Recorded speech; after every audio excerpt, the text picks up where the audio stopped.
I would like to welcome everybody officially to the last meeting of 2020.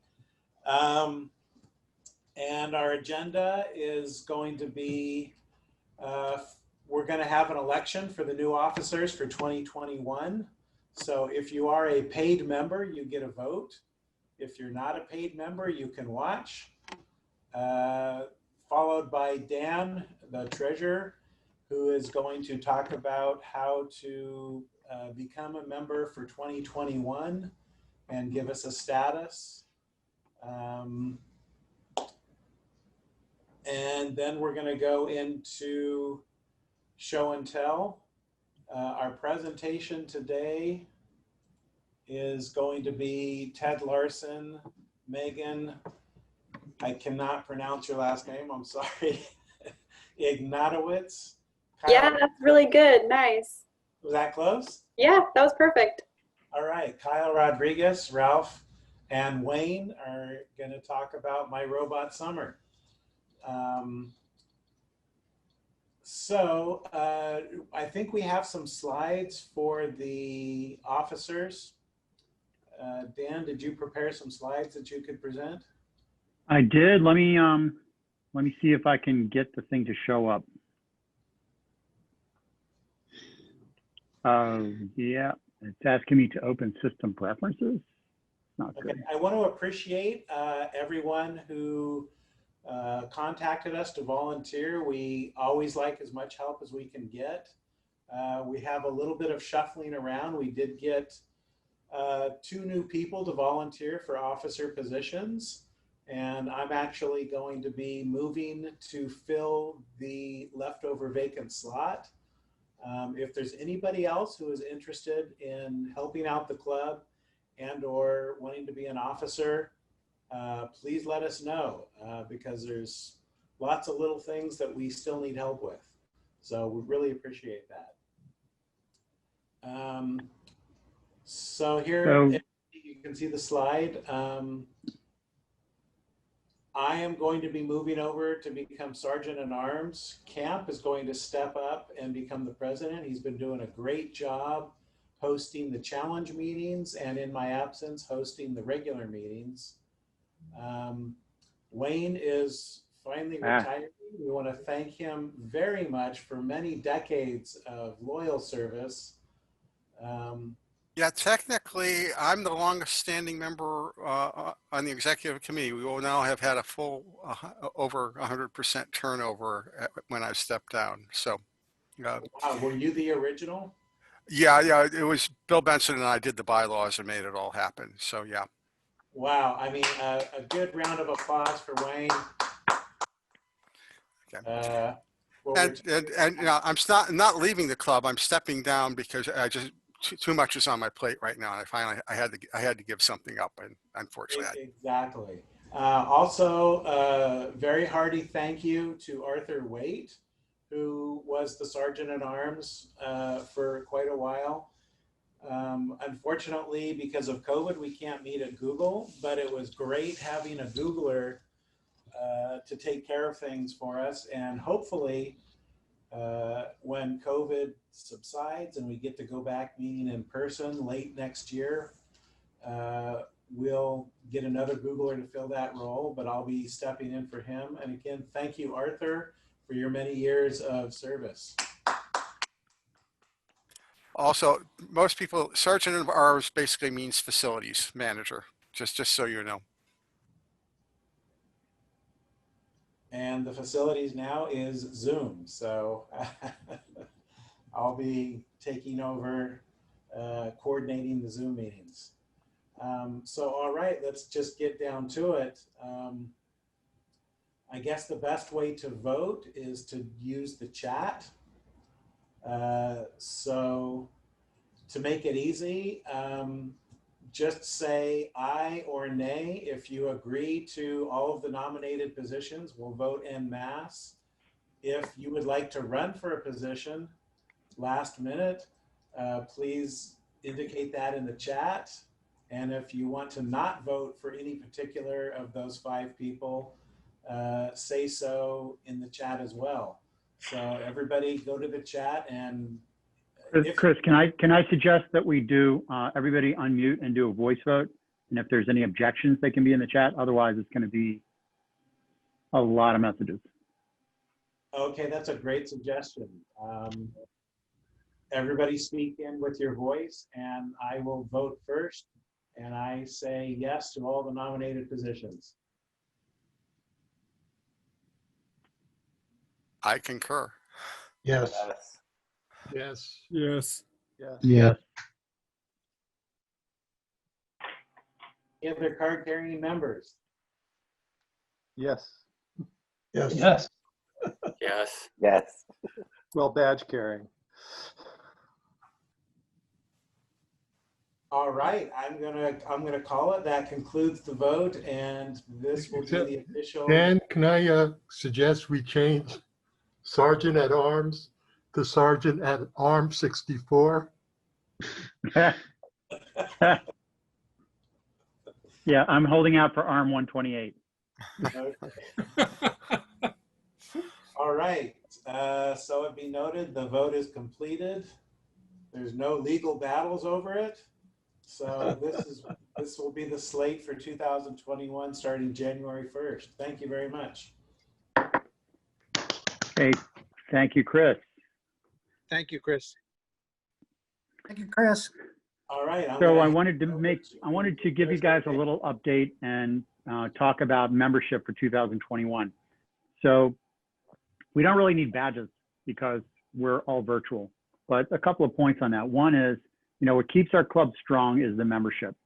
And so we want to have people pay dues and become members, even though we're not, we don't need badges, but we're still going to print them up. We're going to send them out. The reasons for being members, there are several different reasons for being a member. One is just to keep the club strong and keep membership. People are more involved if they're members and feel more compelled to show up for meetings. And so we think it's really important for people to sign up and be members. It's only $10 per family. You can vote, as you just saw. You can participate in certain drawings and things that happen during the year. And if we get back to going to live functions, or for now, if we go to virtual functions, you can represent the club. But mainly it's, it's that feeling of community and that feeling of being a strong club. So we really want to encourage people to sign up.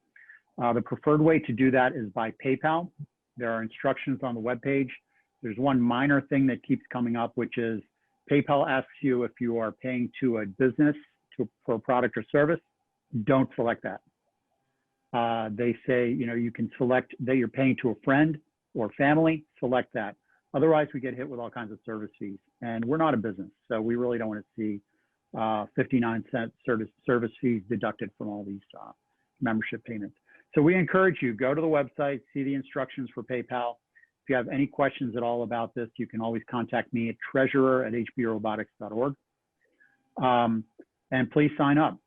I'm going to be making up new badges that are even cooler than last year's badges, and I'm going to print them up. And if you want, let me know and I will mail them out to you, through the US mail. And then you'll have it when we get back to being live, and that'll be great. And one final note is we've always had a policy that dues are optional. You can come to all the meetings and you can get great information on what's going on in robotics without paying dues and without having to be a member. It's optional, but we do encourage you to join just for the reasons I stated. Any questions at all? I would just make one minor comment, and that is, I'm hoping that we actually can meet IRL sometime mid or late 2021. So in that case, you will need a badge. However, if you don't need it mailed to you, if we do actually meet physically, we'll have the badges there waiting for you. Yeah, I will comment. We're structured as a California unincorporated association, and the membership badges are for those kinds of meetings. Okay, it provides some amount of legal coverage. It's pretty minor, but that's the only technical reason for the badges. I always thought it was kind of because they look cool, They do look cool. If But- you have a homebrew robotics club badge, That too. that's saying something. Yeah, yeah. Just for a little bit of report for what's happened in 2020, we had 79 people pay dues. We had 95 members. The difference is that family membership is $10, so you can pay. One person pays, and you get a family of 3 or 4 out of that payment. So 79 families signed up. Our balance in the bank at this point is $5,177. So we have funds available if something comes up in the club that we want to go spend that money on. And there's a question in the chat there. If you're an international, is that an issue with PayPal? Good question. I don't think it is, but if you run into any problem, You get it with some fees. Basically, PayPal will try to convert your currency. So, but otherwise, I think HBRC will not see any difference. okay. If you run into any kind of problem, contact me and we'll figure something out. Thanks.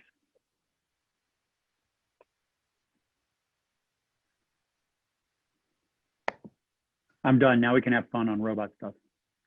Yeah, I just want to answer one more question that was in the chat. Is this meeting for guests? And once again, as Dan had already said, guests are very welcome. You don't have to be a member. We welcome anybody who's interested in learning about robots and wanting to contribute to this community. So thank you all for being here. Okay, so as the web goes, I have to shuffle around and put people in different titles. And so I want to know, what is the date? Is it like starting with the new year or what? The date is January 1st. It's actually in the bylaws. So I'll pester people at that point if I don't have your particular, we do these forwarding things, secretary at HBRC, and we'll need your email address for the forwarding if you're not one of the people I already know about. And seeing that this is the last meeting of 2020, I think it's okay to set the forwarding addresses whenever you feel you want to do it between now and January 1st. Yeah, I think I have most of them. So, all right. I think the only new one is Joseph Petty. Correct. That's what I was needing. Yeah. Yeah. Okay. All right. So I think we're ready to go on to show and tell. So anybody who's brought a robot. Club news, club news. Oh, club news. Is there any new club news that we haven't already done?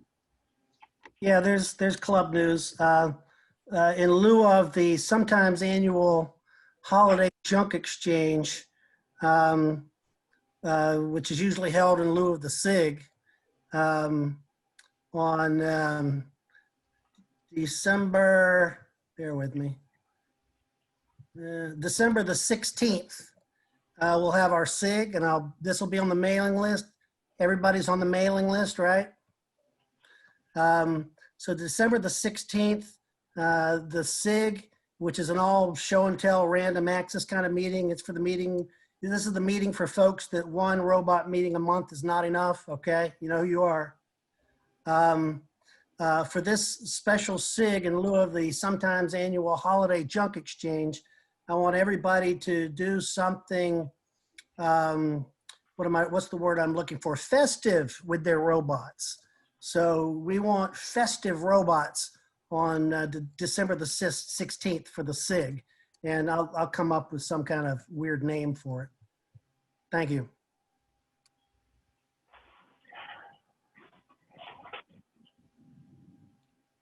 All right, is there any other robot related news that anybody wants to talk Yeah, about? now you want to do robot news. And Ross World was this past week. And it was great. It was free. The first presentation I went to was Dr. Vivian Chu talked about robotics and healthcare, and it was Diligent Robotics. And I sent an email, and I basically deciphered this robot. It was kind of interesting. They're using a fetch base and a Canova robotics arm and a Robotic gripper.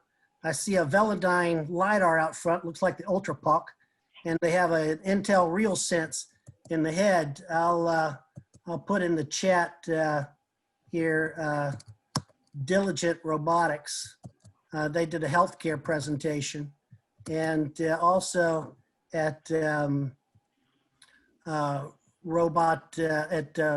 Ross World, the videos are out now. And what I thought was the coolest was a presentation by Steve Minsky, something like that. Anyways, he's heading up he's headed up NAV2. And so I've just posted in the chat there the NAV2 presentation. I thought that was really cool.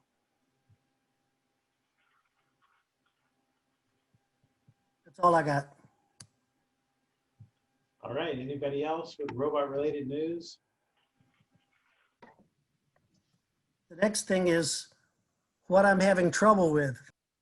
Ah, I have what I'm having trouble with. This is Alan. Okay, so I've run into this brick wall, and the brick wall is called MMAL. MMAL is a video protocol used exclusively by Raspberry Pi for their CSI camera, the PiCam.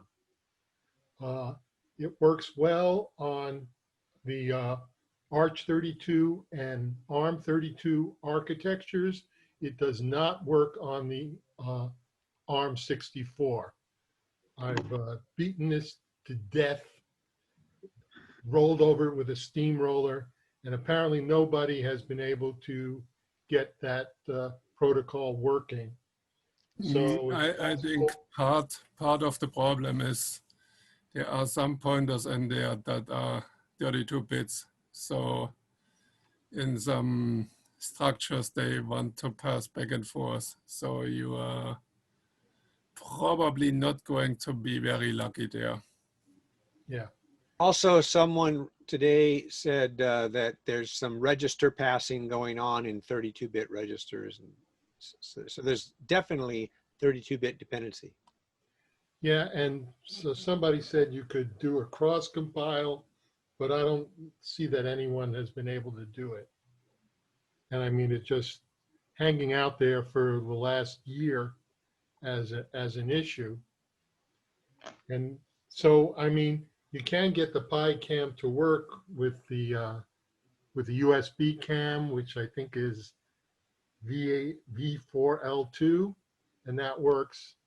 But the advantage is MMAL has these motion vector corrections that make it really useful for visual navigation that just doesn't exist in the other protocol. So I don't know, basically people are telling me to give up and find another way. No way through that brick wall. Have to figure out over, under, around.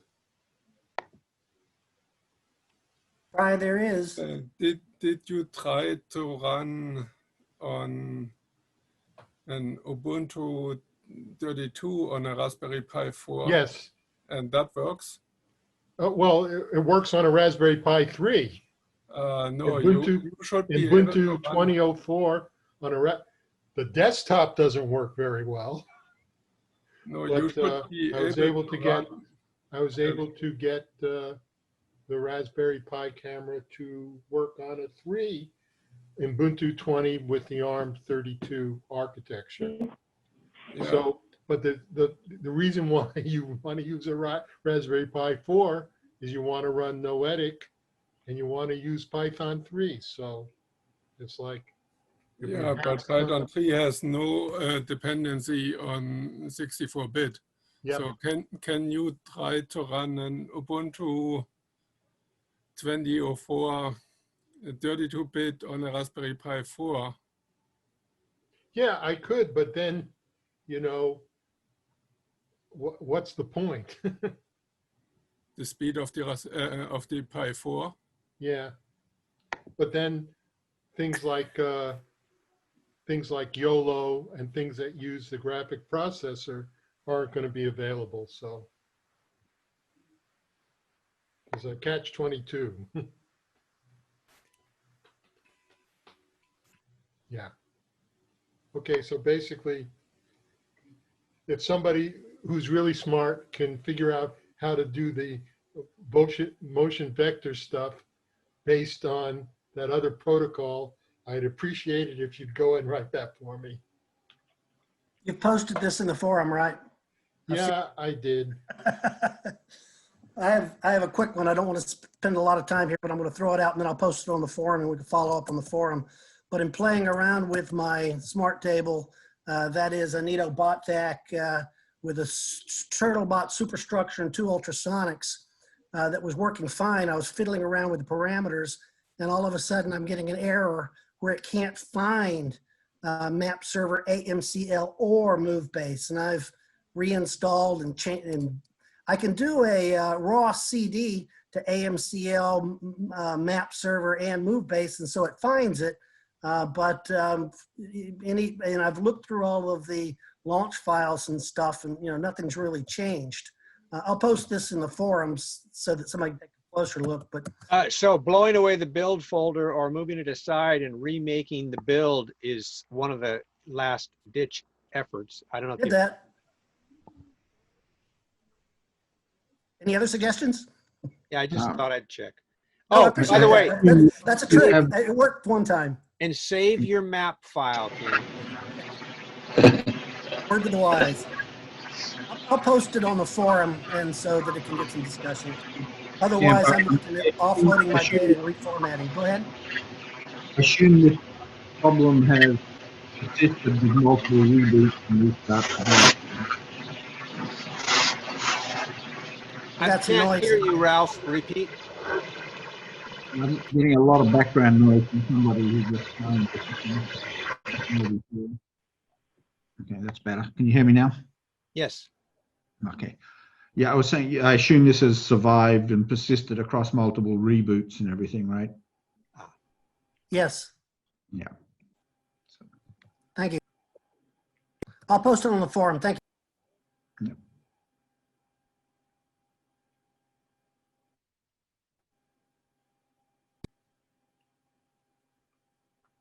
Chris, now I think we're doing show and tell.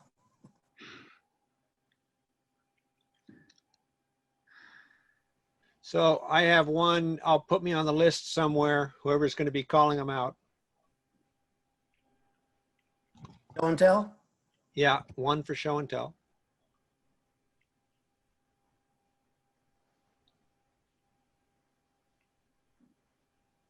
I think we've lost Chris. Chris, you're muted. Yes, I am muted. I'm sorry about that. If you have a robot, please let us know in the chat and we'll get to you one by one. It looks like Mark, you want to go first? Oops, I just misspelled that. Okay, I'll go right now. So what I'm doing here is I'm taking DroidBot, which you've seen a lot, but I'm morphing it again. On the Pi 4, which it already had, I'm putting on ROS2 and Foxy. And then on my ESP32 board, which does the motor controller for this node, I've put that on micro ROS. And so it pretty much looks the same, but it's hugely different in terms of software. So let's see if I can get that on camera. So there it is. It's the same as it's always pretty much looked. It's got the LiDAR on top. And let's see, there you can see the screen for the OLED display. Mark, I think you got to disable your space station background. Say again? I think you got to disable your background. I don't see any background.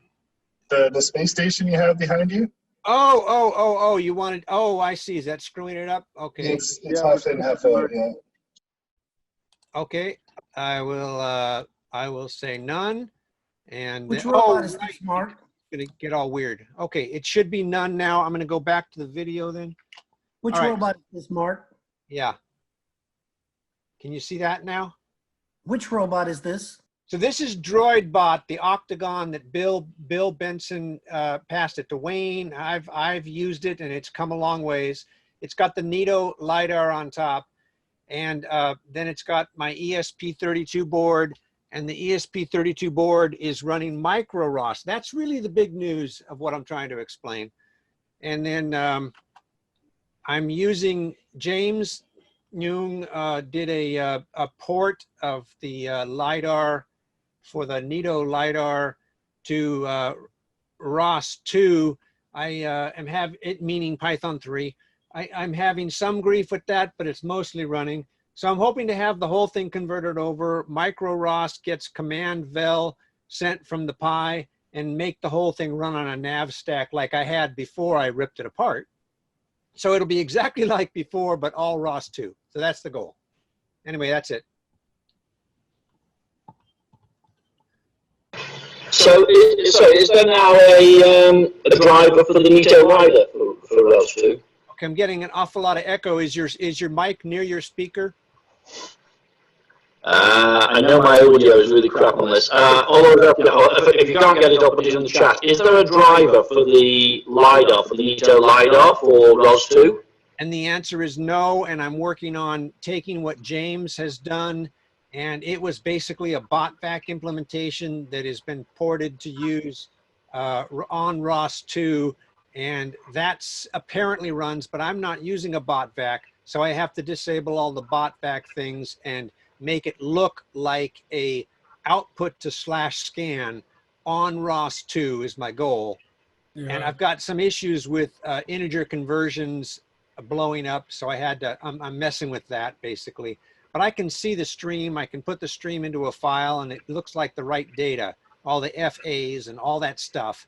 But what happens is when I try to read it in Python, it's getting screwed up data formats. So there's a Unicode 8 Latin 1 translation issue or something. I will post something, yeah, it's actually exactly what's going on, but I will post it on the forum and maybe somebody can make sense of it. Anyway, it's very close. It's just not understanding what numbers it's getting. Yeah, do keep us posted on that, because my next robot creation is going to be ROS 2, and I'm kind of waiting for the Nito LiDAR driver to really move that forward. Right, I'm actively trying to make that happen. And again, it started with James, who's apparently not online right now. So I'm taking it from wherever he had it. It doesn't work for me, but that's because it's a botvac. And I don't want a botvac. I want just the Nito outputting to /scan, the laser scan topic. Yeah. Yeah, that's exactly what I want. Yeah. So that's going to happen, but I don't know, you know, probably not just this moment, but it'll happen. Well, I'm in no rush. I'm working on an arm for my my next creation, which will keep me busy for a few weeks. So I'm quite a ways off needing it, but the moment you've got it, you're going to become my hero. Oh, this ESP32 thing that is on micro ROS. The other interesting thing about micro ROS is you target it for a specific processor. So the STMs, the STM32s and so forth, once you have your code all running, you should be able to target it onto that and onto FreeRTOS. This is running FreeRTOS. I hate that word theoretically, but it's made so that it can be ported relatively easy. They've done the isolation there. So you may be better off than you thought, but we'll see. Time will tell. Anyway, that's it for this. There'll be posts on the forum and, you know. Hey, I got permission from James to post his GitHub, and I'm putting it there now. What James has done is he's upgraded the Nito_drivers.py and the Nito.py wrapper to Python 3, which is the starting place to getting this package onto ROS 2. There's one other command that you need to put in here, and I'll find it. I bet you there's something about what language translation, and that's the missing thing. There's some kind of thing that's missing about saying use this language translation that is not. It's Python stream. In his GitHub, I've gotten the base to run on a Pi, Ubuntu 2004 with ROS 2, and I can ROS 2, echo topic, command velocity, see the scans. Yeah, but you have a botvac. So there's a lot of botvac specific stuff I'm ripping out. Gotcha, gotcha. Well, if folks are interested in the migration of the botvac package, if you will, to ROS 2, there's a start there from James Nugent. Yeah, and thank you, James. But Mark, the driver that James is working on, yeah, was the Nido one that talks through the USB on the Nido to the Nido. But you're just taking the raw serial data out of a. No. I'm using the serial controller on USB serial. I've got it all talking. It's pulling in values. It's just choking on the values is the only issue. The serial, I think, is actually transparent, isn't it, to the data? I think this, when you use the serial board, it's exactly the same as plucking the data straight off the Nito, I think. So I'm using that same driver in ROS 1, but without the serial, and it works just fine. You're getting some really weird things on your audio, but I think I sort of heard you. Okay, yeah, I'll mute and try and avoid speaking. we can close this issue and bring it up further on the forum. I understood the gist of what you're saying, and I had old code that knew, but it was in C++ that pulled apart the Nito stream. So I think I hear what you're saying. I'll talk to you more and I'll put it on the forum. That's a good point. Good tip. Okay. Yeah, and Rohan wrote a Nito driver that just takes the raw serial stream off the LiDAR, not what you get out of the BotVac USB serial. Because there are two formats that if you query the LiDAR through the USB, the regular USB port on the Nito, you'll get one data format. But if you just have the LiDAR completely taken out of the robot and tap into the serial data stream coming right out of the LiDAR, it actually has a different data format than the stuff you get from the BotVac driver. I think at some point Rohan has written a driver that works. Getting the stuff that has that FA header and then it follows it. Similar, they're similar format, but I think there's something subtly different about it. That's good to know. Good tip. I'll follow that. Thank you. Yeah. I'm done. So. All right. Looking at the chat, and it looks like nobody else has a robot or anything to show. I got one thing. It's not so much of a demo as it is an unboxing. I'm not recommending anybody do this, but I considered an iRobot create. I've joined the dark side. And as I was about to buy it from Full List, they mentioned something about an educational promotional discount. And I wouldn't suggest anybody take advantage of this, okay? But I am writing a book and I try to do education. So I put the Homebrew Robotics Club as my educational institution. And I got $40 off on the iRobot Create. So I got it for $160 instead of $200, $12 shipping, $172. Does your boss know you bought an iRobot? I've joined the dark side. What can I say? and I'm proud of it. How about that? Camp, after all your experience with Nito, it's going to be very interesting to hear your reaction to the difference between the iRobot and the Nito. Yeah, I'll be interested to see my reaction too.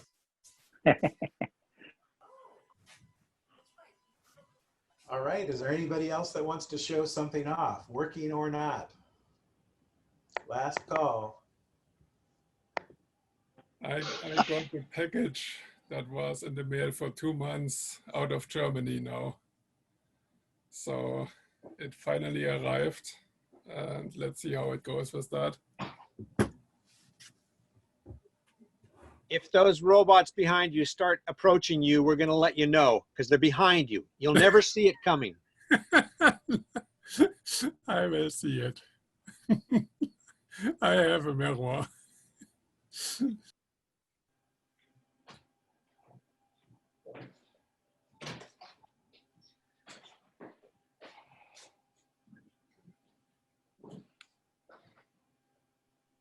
Okay, Chris, are you on mute? Yeah, Marco, were you going to show something or?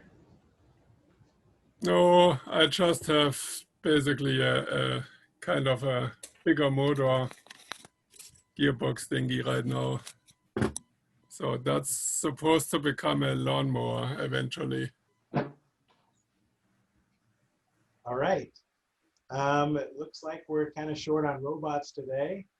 I have something. So a friend of mine and I are working on a taco delivery drone.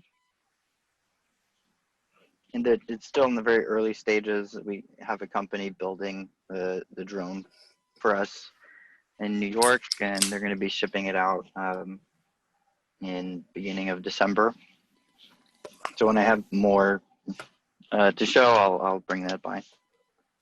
Did you say taco delivery drone? Yes. Tacos. Yeah. That's correct. Does it parachute to the user, or does it just slide in a tray? Well, maybe this might be a stretch, but the way we kind of envision it is you'll order from an app, and then you'll have tacos parachuted down to you. Yes. So we'll see. That'd be cool if they like had black suits on and like came down like came down this rope or something, you know. Didn't Pixar make a movie about this? Cloudy with a Chance of Meatballs? I don't know. I just worried about people stealing my tacos midair.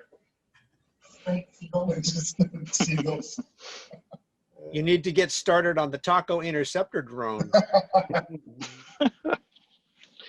Yeah, that's all I have. Okay, does anybody else want to talk about robots?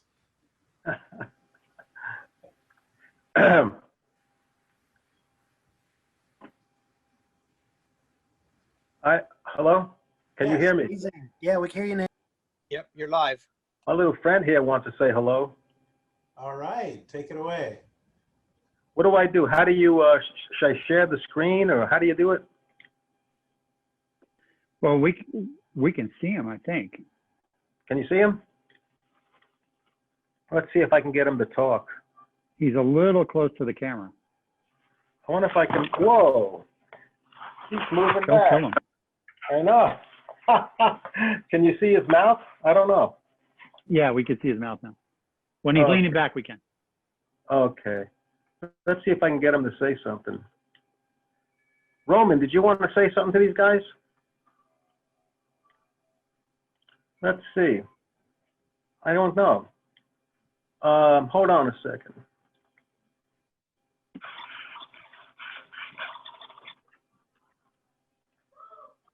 I don't know if you can you hear him? Can't really hear him. I saw his mouth move and you said something. Yeah, we can see something, but not hear something.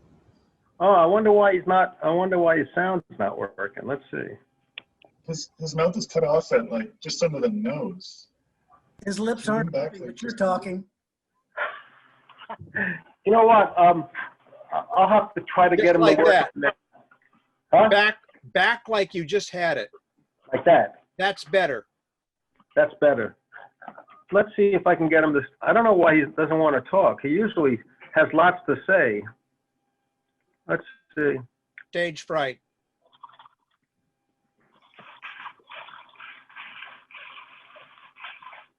You can't hear him, right? Am I muted or something? I wonder if I'm muted or something. No, we hear you very well. And in fact, we're hearing, I don't know, motor sounds or something out of him, but no speech. No speech. That's weird. Let me see. Your noise cancellation is good.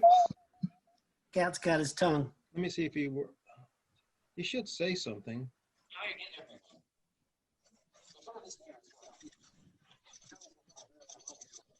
You hear him? He's talking now.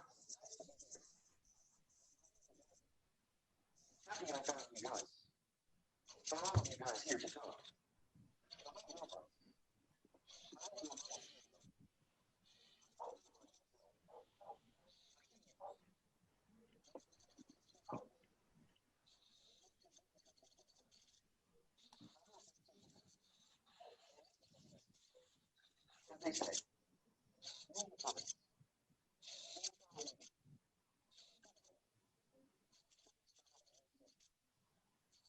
you're welcome there, Roman. Thank you. Yeah. All right, Your mic- thank you. Yeah, your That's microphone it. wasn't really picking it up, but we heard him talk a bit. I can hear Thank it you. very low, very low. Okay, signing off. I don't know how to sign off, but I guess I'm still on. Hard to impress, but easily amused. Now I can't hear you. Let's see. All No, right. you don't have to sign off. You're good. If you mute, then it won't auto bring up your thing. All right. So anybody else? Last minute?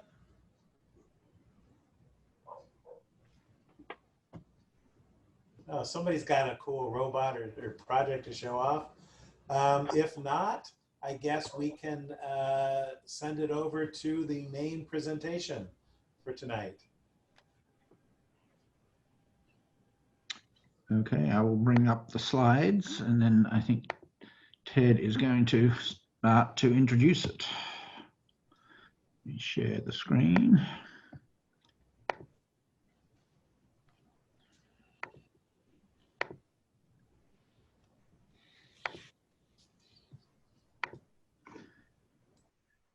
Okay, take it away, Ted. Hi, let's see, I'm Ted Larson, and I was just realizing the other day that this is my 20th year in the Robot Club. Feels like it was just yesterday. 20 years. That's amazing. I know, huh? So let's go ahead and go to the first slide, Ralph.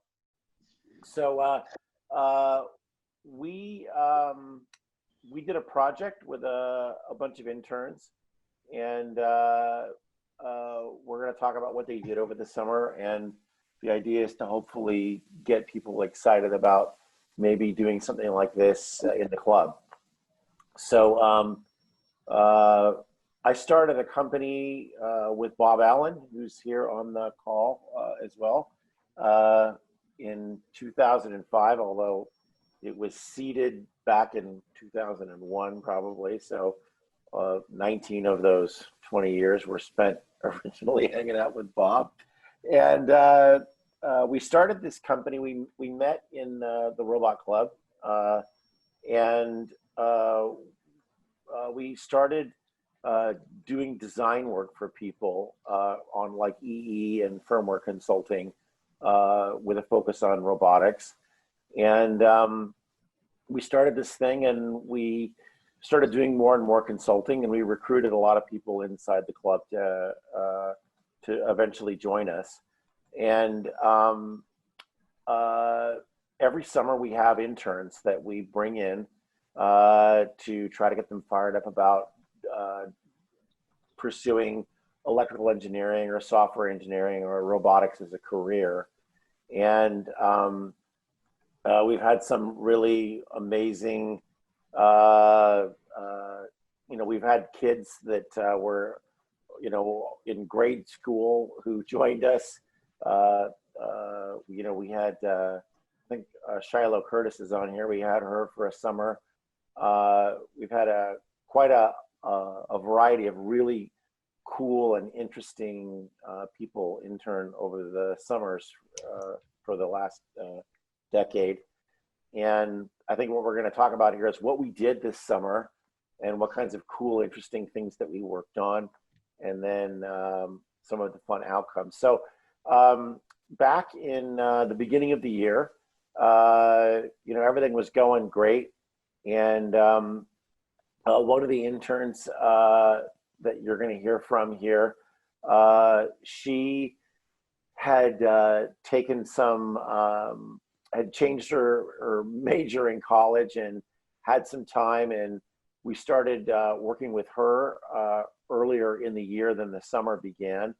And we have another student who was taking a gap year between high school and college. And so she had started her internship very early in the year, in the January, February timeframe. And so we just gotten going, marching into the year, and then suddenly, the COVID lockdown happened in the, second week of March, and we ran into this problem that we couldn't do our kind of typical hands-on collaborative tasks that we would do, where we would take them into the lab and, teach them how to solder and, maybe troubleshoot some circuits or debug some things. And we realized, gee, we're all locked up at home. We might as well come up with some really interesting things to do using, electronic design tools, and basically teach them how to, draw schematics and lay out PCBs and write code. And very quickly, as we kind of got into it, we realized, oh, gee, wouldn't it be cool if we just, built a robot? And then everybody would basically design this robot that we would kind of cook up on the fly. And then weekly, we would spend basically an hour, 3 days a week, hanging out and reviewing the progress that people were making each day. And we created the shared Slack channel. And so we were always slacking and, chatting about, in real time about progress and how things were going. And everybody was kind of going at a different pace. But the goal was, by the end of the summer, everybody was going to have a working robot. And it felt kind of like a carnival. So we ended up calling it the eCarnival. Main reason being the carnival is like, when you go to a carnival, there's all these different tents, there's maybe the place where you knock down the bottles, or the place where you, play games or you eat food. And the carnival games essentially in this case were, schematic design, PCB layout, software engineering, and mechanical engineering. Okay, and then, so the idea was, we figured, we don't want to reinvent the wheel and start all over from scratch and build a brand new mechanical base. There's plenty of really good ones that are off the shelf. So we picked the Pololu Romi, which is a club favorite. A lot of people have used that robot base to build robots.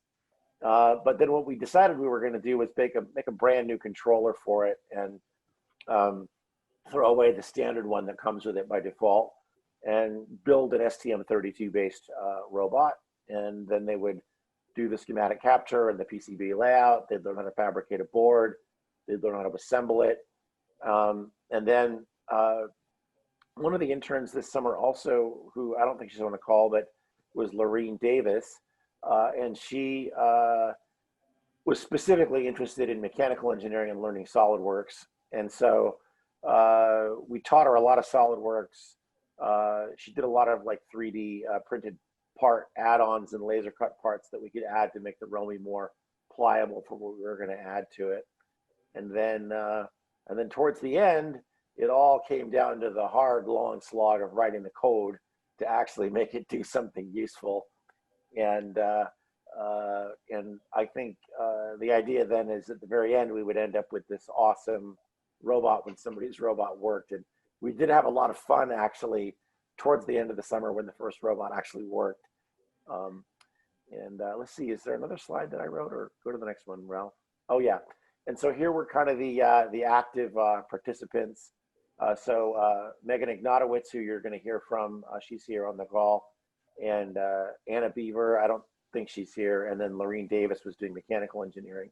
And then we had this whole kind of cast of employees who would show up and help with various tasks along the way, or build their own robots. So you'll hear from Kyle Rodriguez, who he participated weekly in it, but he was like, I want to build my own robot. And Rochelle Lingett, she, participated and she built her own robot. And Jerry O'Keefe, who you'll hear from, he participated and he built his own robot. So we ended up with quite a lot of robots at the end of the summer, doing all kinds of it. Oh, Ralph even built a robot too, didn't you? Did you build your own in the end? I adapted one that was already there to put the STM chip on it so we could work with the same software. Got it. So anyway, we had a lot of fun. we spent pretty much from the beginning of the COVID lockdown till the end of the summer doing all this. So it was about 7 months, I guess, 6 months. We ended up with a lot of really cool robots in the end, and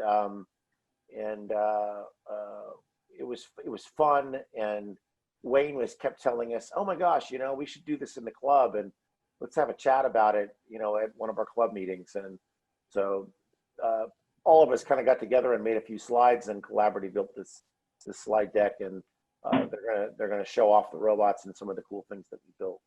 I think that's the last of my slides.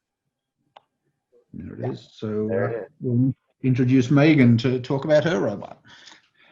All right. Hi, everybody. I'm Megan. I'm a current electrical engineering student at Arizona State University, obviously online.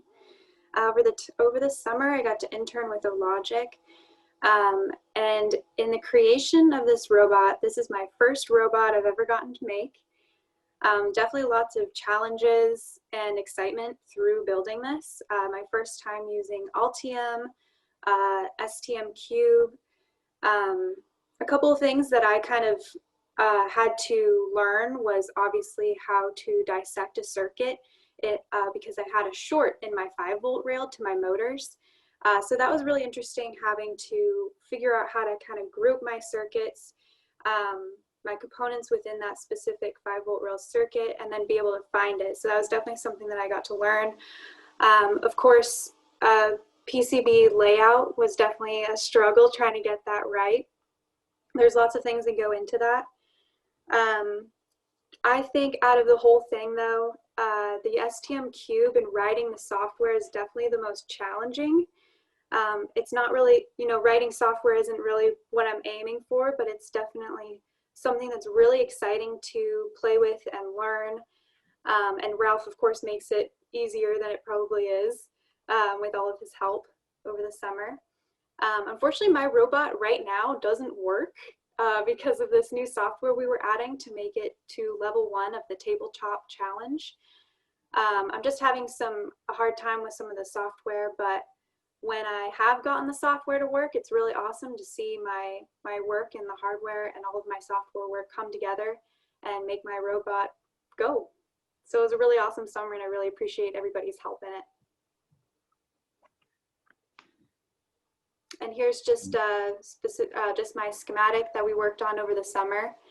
It's definitely I think my favorite part was putting together the schematic, because it's like a map of the robot, and so I really got to learn a lot about each individual component and how they function with the rest of the group. Yeah. Cool, thanks Megan. Yeah. And we'll get your software working still. Yes. Ongoing challenge. Yeah, software always is. Yes. So Kyle is already in EE at OLogic, but he participated in the electronic design and built his. So we'll have Kyle talk about his robot. Yeah, hey guys. Definitely first time actually talking to the groups. This is fun. When I saw the interns building their robots, I kind of got excited, and I took part in, some of you guys might have seen, there was the FPGA robot last fall. So I already had a Romi base, so I figured I'm halfway there. So I actually purposed this one as kind of a try and fab the board of my own project, which is part of the fun. So everything on it, I actually got, with the exception of the through-hole components, I got fab through JLPCB's assembly. And so I was able to actually get all the stuff placed for me and get 5 boards back with all my components. So it was kind of neat to go through the steps on my own. Normally I do it for other people, so it was kind of nice to be in control of it. And of course, you can see there were reworks. I had some encoder mix-ups, but that's part of the fun. But this one, it turned out pretty good. I have a BMO on it, the standard IMU everyone likes to use. I have a Wi-Fi serial bridge, so I can drive it over Telnet. I have the standard 128 by 64 OLED. I know, Mark, you have it on your robot. And then, I love those displays. I use them like peanuts. I love them. Have you started mounting buttons under it? I do that now. You have a tack button mounted under the second half, so you can use it as a push button. Oh, utilizing a GPIO line that they have or something? You just, because the screen's mounted by a header on one half, so you use a tack button to level it on the other half, and then you can just push on the screen, and it becomes a poor man's touchscreen. That's cute. Yeah. Yep. Good. And so, yeah, I haven't finished this yet. I have some channels for servos I'm going to mount, and I have some more kind of code I got to fix. I still haven't brought up the GPIO expanders for the LEDs, but with plenty of Ralph's help, I've actually got it pretty well put together now, and it doesn't fall off the table. So it's been a pretty fun project. Okay, thanks, Carl. No. So, Nice. Video Right. there of Of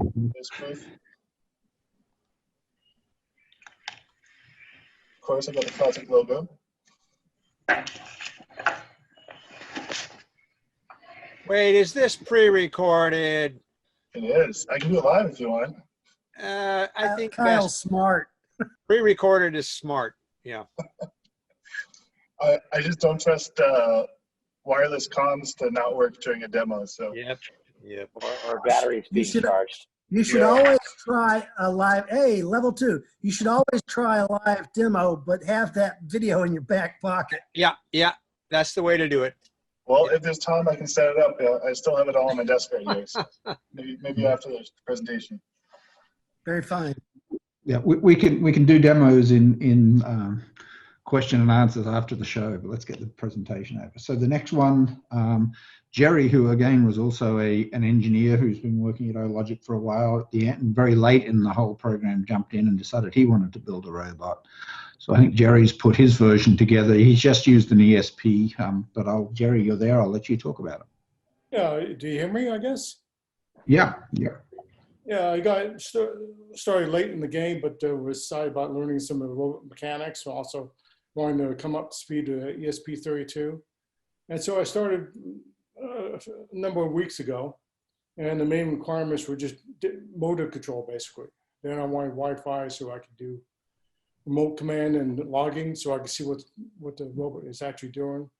I used the, I guess, IDF framework for for developing the software. So that was my starting game.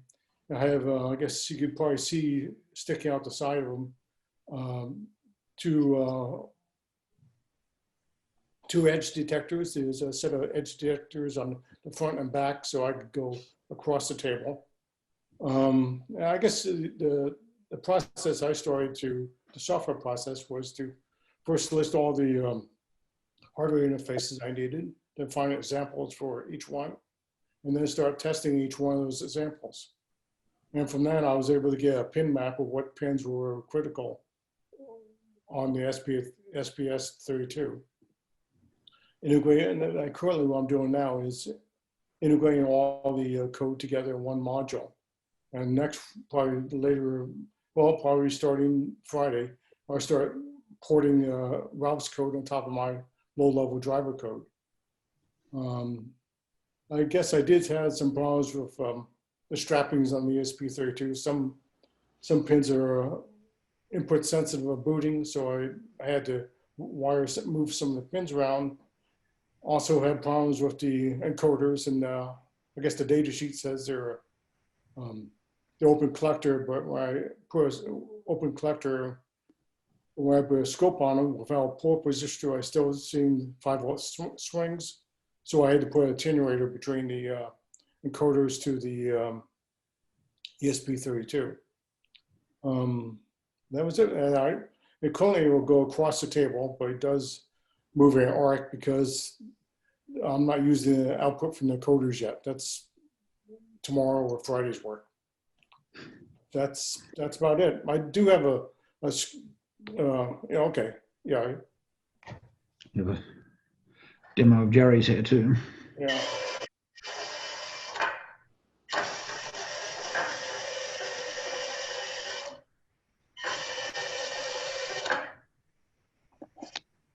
You see, I have pillows for safety, so that's it. Quick question. I don't see the encoders. Are they built into the motor housing? they're built into the housing. It's yeah, it comes out of quadrant code.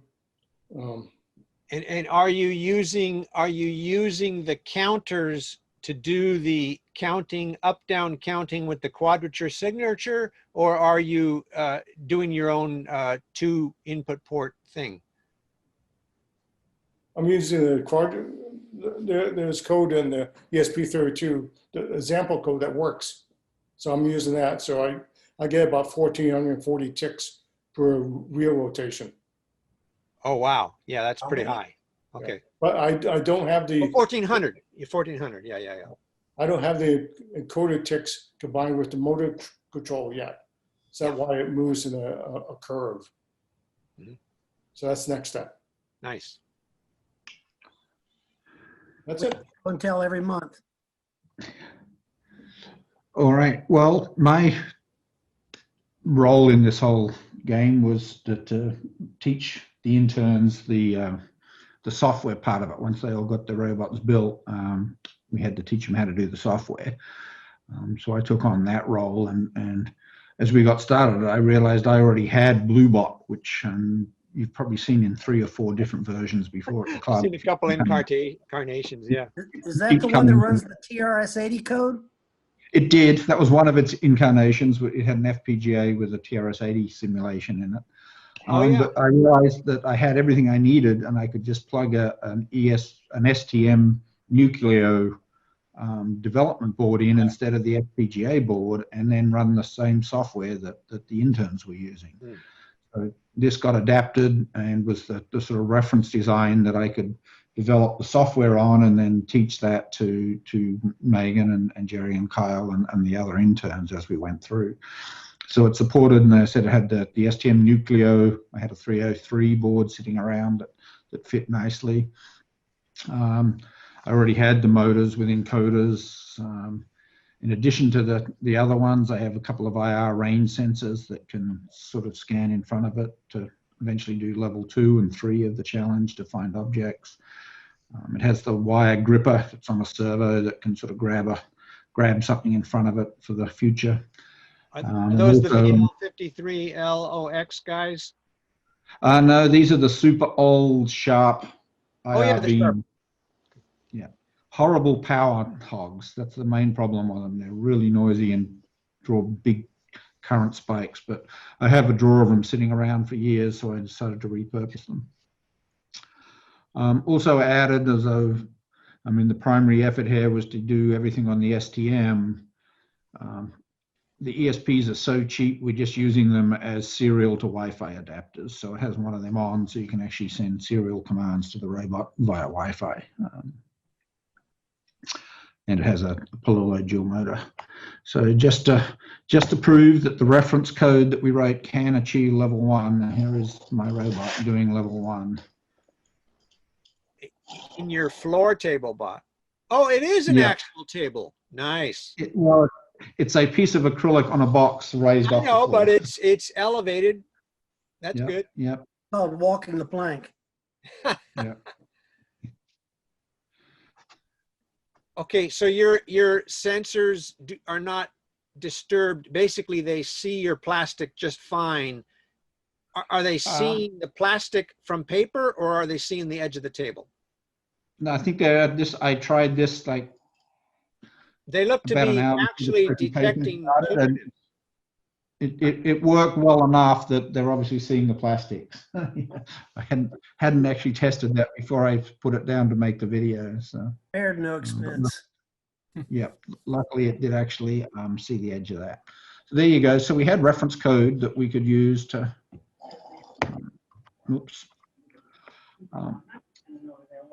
The software part of the whole intern program was obviously, robots don't do anything without software, and to round out their skills and learning, they need to learn software as much as hardware or mechanical in today's world. So we obviously had our aim of being able to achieve level 1 code by the end of the program. And then by teaching the code, we tried to emphasize this sort of architecture of layered structured code where we used the STM cube and all its libraries to do the low-level hardware interfacing, and then built structured modules on top of that to do the different bump sensors, encoders, comms, and we built motor control and PID modules, and then a high-level state machine controller that guides it through doing the level 1 or further challenges as it goes. So I've actually looked at the code. There's a link there. The code, I've put it up on GitHub under the HB Robotics GitHub site. So if anybody's interested in looking at the code and using that for themselves, go help yourself and grab it. And for those of you not familiar with the tabletop challenge, there's a link to Camp's original paper describing what the goals behind the tabletop challenge are as well. Hey, Ralph, did I hear you say HBRC GitHub? Yep, we have a GitHub for HBRC projects. Or eCarnival or HBRC?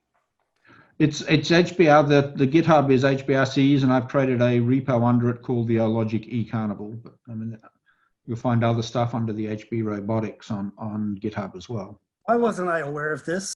I vaguely remember hearing about it, but I've never taken advantage of it. Camp needs to make a commit, I think.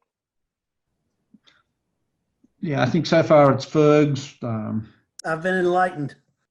Yeah, PyBot is on there, and Wayne, who's about to talk about his stuff, is on there as well. So yeah, check it out and then use it. If we have code for club projects, and get people putting their code up onto GitHub. But anyway, I think that pretty much tells you everything about what we did this summer. And obviously Wayne was sort of hovering on the side and has his own goals now, and we'll talk about how he wants to adapt what we've done and expand it as a club project. So over to you, Wayne. If we're doing a quick question for you, Ralph, I noticed Megan made a quick comment like, I wasn't planning on doing code, but I did a little bit and that was nice. You should really make sure she's aware that, you know what, you all do both. She needs to understand that that is the way of the world.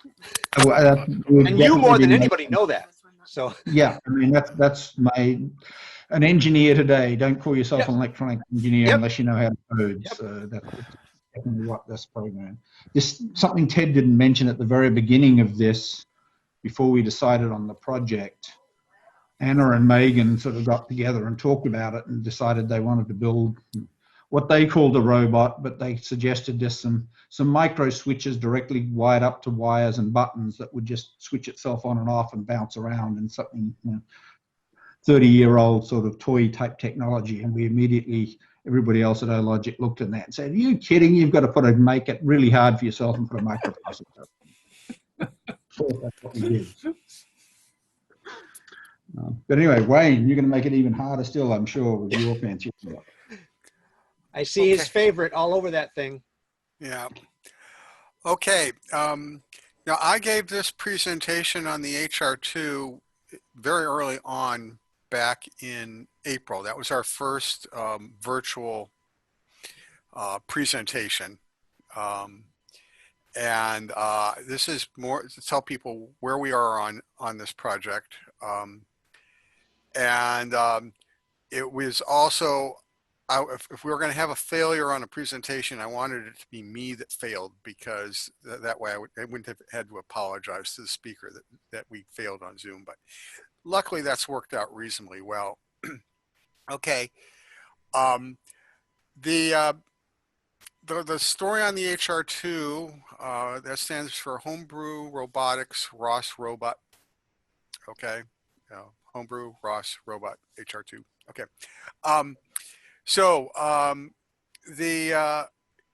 Mostly I'm really pushing to get ROS more prevalent throughout the club. And so this is a ROS centric robot. So I wanted it to have lots of compute power. So it's going to be using a Raspberry Pi 4. It's going to use a very high-end STM microcontroller, something called the STM32F767. Okay, it's got double floating point on it. microcontrollers with hardware floating point, figure it out. It's never, okay. Again, we decided to stick with the Pololu Romi platform because frankly, we had really good luck with that with the FPGA class. And it's actually really a very good platform. It's good differential drive. It's round, so you don't have to worry about it catching on edges. And it's actually got a good suspension, okay? And it's expandable as all get out. It's got holes all over it, and you can buy extra things to stack on top. It's really just a fun little platform. And then, of course, I wanted to dump tons of things on there. So, I don't show this now, but there's room for an arm. You see at that orange board, there's a slot in the front of it. That's so the arm can, lower itself down through that slot so that it can get closer to the ground. And lots of sonars. I really like sonars because they're really cheap these days. When we started, sonars cost $70 each, and they weren't very good. And now they're like less than 70 cents each. They still aren't very good, but they're only 70 cents. They don't want edge detectors. If you're doing ROS, you've got to have a LiDAR answer. I'm not showing the LiDAR on here. It'll be either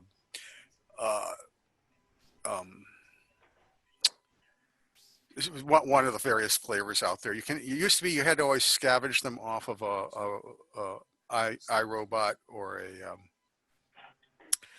some other robot vacuum cleaner, but you can now buy them over the counter. So we get to do those. And then the other thing I'm looking for is a pedagogical focus on all of this. I wanted it to be something that club members could start with and start mutating. So I wanted it to be very rich in sensors, rich in functionality, rich in power.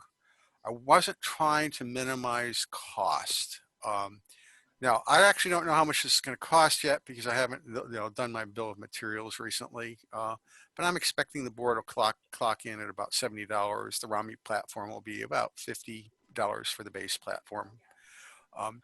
By the way, Pololu always has a really good Black Friday sale or Cyber Monday, whatever you want to call it, where they basically cut the prices of their products in half. So if you folks are interested in picking up a Romi platform, doing it over the holiday break for Thanksgiving is an excellent time to do it. I picked up the arm, normally cost $70, and I got it for $35. And that's really a good deal. Okay, but pedagogical focus. I want people to be able to sort of, they show up at the robot club meeting, which isn't going to happen for a little while, and basically say, where do I start? And we say, start here, get one of these. And then if people want to learn low-level programming, they can do low-level programming. If they want to do ROS programming, they can do ROS programming. If they want to start mucking around with the thing, this thing is very muckable because there's holes all over the place. You can just do all sorts of things. Put bumpers on there, lots of possibilities. So that's kind of the overview on the platform. Let me tell you the status.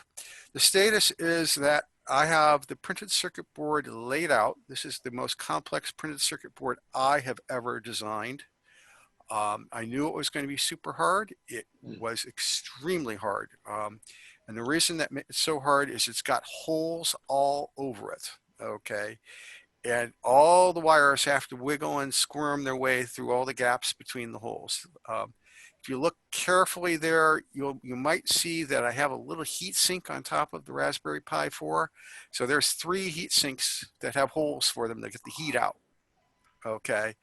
And so all sorts of things, the sonars are in the way, the motors are in the way, everything's in the way. So it's very, very, very complex board to lay out. Anyhow, the board's laid out. I wanted to quickly state to your tribute, if Wayne says it was really hard, he does mean it. Yes, I do. It's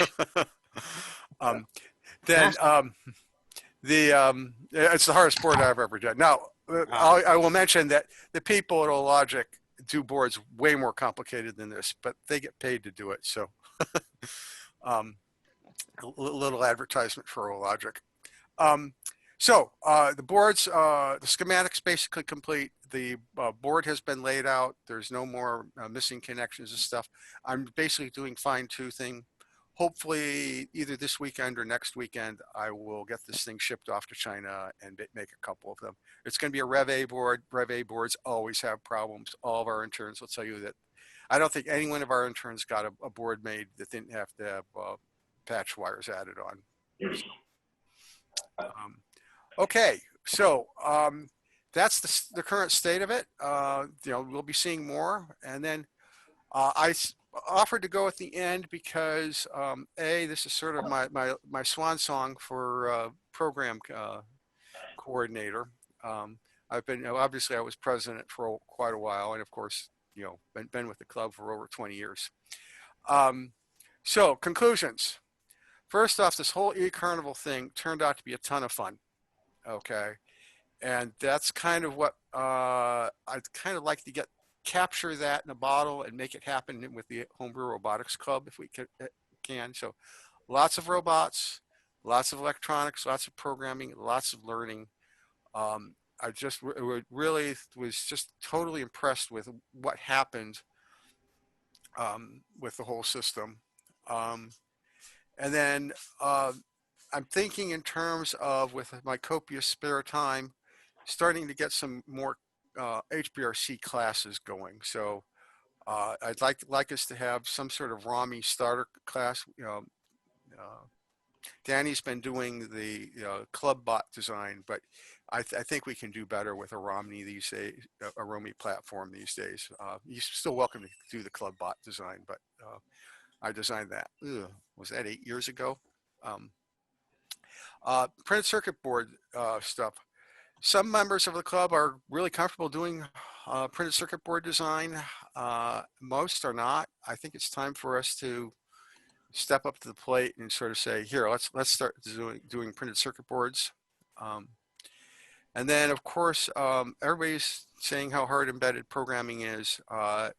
I think we really want to have some shared code that people could use to get started, because if everybody starts from the ground zero, most people don't come out the other end. I think all the interns will say that it was really hard to do the software, which doesn't surprise me, because that's what I always tell people, is that the hardware is only the beginning. That's the software that's tough to get going. And then, of course, long term, I want to get some ROS classes going, but that's probably a little further down the pike. So with that, that's kind of where I was going with all this. So I'm going to open it up for question and answer, and you can ask questions of anybody who presented you want. Well, I'll just wrap up too and say thanks to everybody for listening. Thanks to Megan and Kyle and Jerry for participating, and open it up to questions too.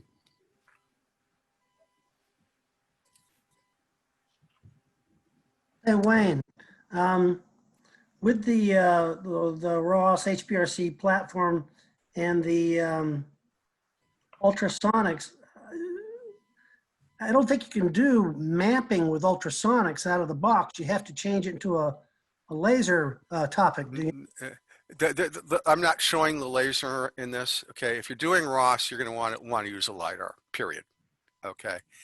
That being said, LiDARs have their flaws in that they see in a plane, whereas sonars can be very good for obstacle avoidance and you know, figuring out how close they are to things. So sensor fusion is one of the hardest things to teach, and in order to do sensor fusion, you need more sensors. So that's kind of what the goal is here. Okay. Well, maybe somebody could correct me here, but I don't even know that there's. I don't even. Again, when I tried to do mapping with ultrasonics, I had to try and do something converting it into laser, because the I mean, you can't. Maybe it's a limitation of G mapping or something. No, I think you're doing cost map type stuff with these. Yeah, if you're going to do mapping, use the LiDAR. I'm not, you know, the sonars are for obstacle avoidance. Right. Navigation. That's all. That's just all it is. I mean, it just sits there and says, you're getting too close, and then it says you're getting too close. And again, it's sensor fusion, and there weren't any sonars on the PR2, so they didn't have sonar integration. Well, you can do a certain amount of object finding as well. Yeah, yeah. Well, you can use it. I get you. You can use it for the navigation, but you have to clear the cost map frequently because it stays. It's the residual of the ultrasonics just sticks around. But when I was trying to do it with the mapping, you know, you have to convert it to laser as a topic because the ultrasonic ranging wouldn't even work in G mapping anyways. Yeah, correct. Yeah, no argument. Okay, so. Yeah. And I think though that Wayne's goal here is not that you have to use ROS on this. There's plenty of opportunity to play with this without ROS. Yeah. And it's amazing how good you can navigate just using the two sort of diagonally facing front sonars. And a very simple algorithm that cheap. Turn away from the object that's nearest in either the left or the sonar, and you'll find it driving around and going through doorways. It's amazing how well you can make that algorithm. Yeah, and that's the reason for the sonars is because the LiDAR is going to cost more than the rest of the robot for the most people. Okay, because the cheapest LiDAR I've seen is about $70 to $80 now, and the better ones are up at around 160 to 180.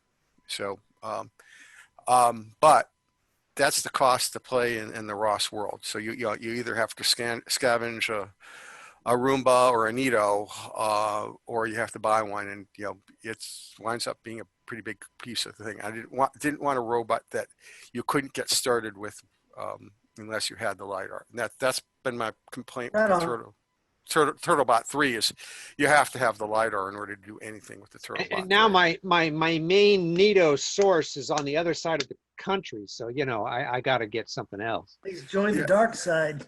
Yeah, well, the good news is RP LiDAR. RP LiDAR works pretty good, by the way. RP LiDAR is high on the list. The cheap one is a little bigger than the platform, though. Yeah, it's a good trade-off.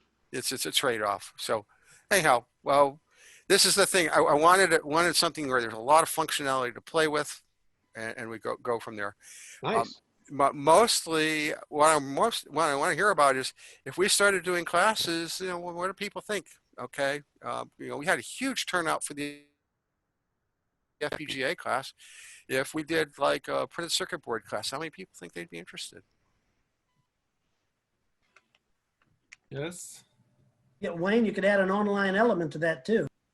Absolutely. That's the whole thing. Yeah, it's kind of underplayed on all of this. There was a Slack channel, okay, and when we started Slack, everybody knows me. I don't particularly care for this stuff, and I've become quite hooked on Slack. It really works quite well. So I'd be doing my day job and watching the Slack, and somebody'd say something. I'd take 3 minutes out and answer it, and they could move on. So that's we could have a much more interactive thing rather than just weekly classes or something. And this whole thing that we did was totally online, and the only time anybody got together in person was at the very, very end when somebody needed help, like soldering something or something like that. And even then it was like 1 or 2 people meeting up, So I was really blown away at how we could go all the way through this thing, and it was totally virtual, and the whole thing was online, and the group could have been located all over the world, and it really would have turned out the same. I was blown away by how well the collaboration of the virtual group worked. The ubiquity is all over the world, and I don't think we could do it without Slack.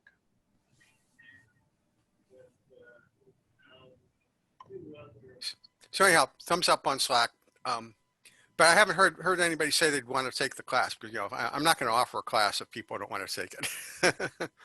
I think you got a need a bunch bigger of audience. Why don't you wait until we're all together again or something? Because how many people are actually online? Who has the count? I thought it was like about 10. No, look at the look at the Zoom chat, guys. There's a whole bunch. Yeah, you got a lot of interest on the chat, Wayne. Oh, okay. All right. Yeah, at least 10 people. At least 10 people have said yes on the chat out of 37 that are online. Okay. 37. Okay. Okay. Eric's opposed. That's good to take up. I'm sorry, I wasn't looking at the chat because it would cover things up. Okay, so yeah, that'll be my first one. Is to do a class. It'll probably be KiCad because everything else costs money. And you know, we don't want to go there. Hey, KiCad kicks butt. Okay. I'm not apologizing for KiCad. Absolutely. Yeah, I love KiCad. I've been using it for over a decade. Yep. So the issue is that do we wait for version 6 to come out, or do we just hang in there with version 5? Yeah. But that I'll worry about that later. We'll get closer. You don't want to use Eagle just because of the sort of the small hobbyist limit? No, I don't want to use Eagle because I don't trust them. Okay. You know, I want to say rave things about Eagle for like, oh gosh, 15 years they owned the hobby market because it was free. They didn't have the board size was really very acceptable, and great libraries, all that stuff. And then they started getting bought and sold. First they got acquired by whatever the place, Farnell, and then Farnell sold them to Autodesk. I actually think Autodesk was a good place for them to land, but then the marketing people came along and they started really changing the rules on Eagle. And there was lots of yelling and screaming when they changed the rules, and and I just don't like people having to use a program and then some guy in marketing changes the rules and you lose access to your design. It just doesn't feel right to me. So, but that's why I do it. Also, FreeCAD, I said FreeCAD, I meant KiCad. Okay. KiCad, when I started it, was not very good. It crashed a lot. It was save early, save often. Yeah. Now it's really quite solid. Okay, once they added the push and shove router, it's like you go like, this is really a lot of fun. So well, once CERN went in and said we're going to make this work. Yeah, no, that's what it is. Okay, so it's great stuff. Yeah, I'm dominating here. Let's get some more questions.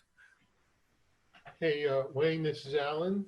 Mm-hmm. And like, we tried this once, I think, with the Loki experiment.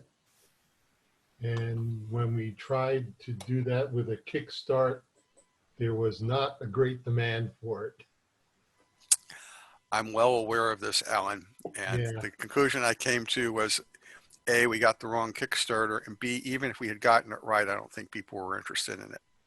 So Wayne's talking about making it work for HBRC, and that sounds like a good goal.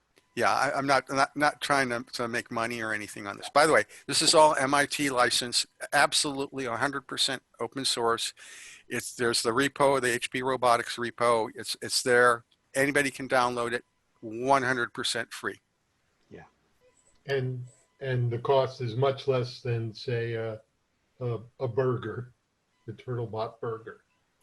You know, I wish I could be definitive on that. I think it's going to be less than a burger, but I don't know.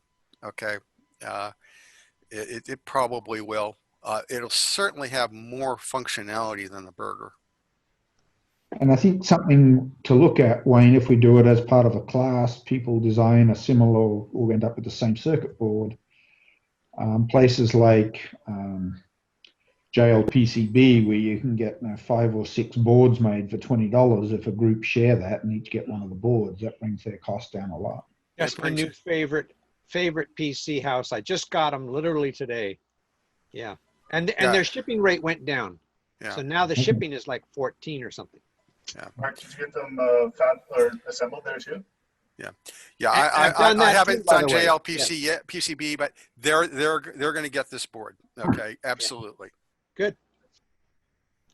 And that's what I want. Is I taught a KiCad class once before, but nobody actually built a printed circuit board, and that's what excited me about this whole eCarnival thing was people actually built boards because they were actually said, here, build a robot. Yeah. Okay, and that's just a great. Why didn't I think of that?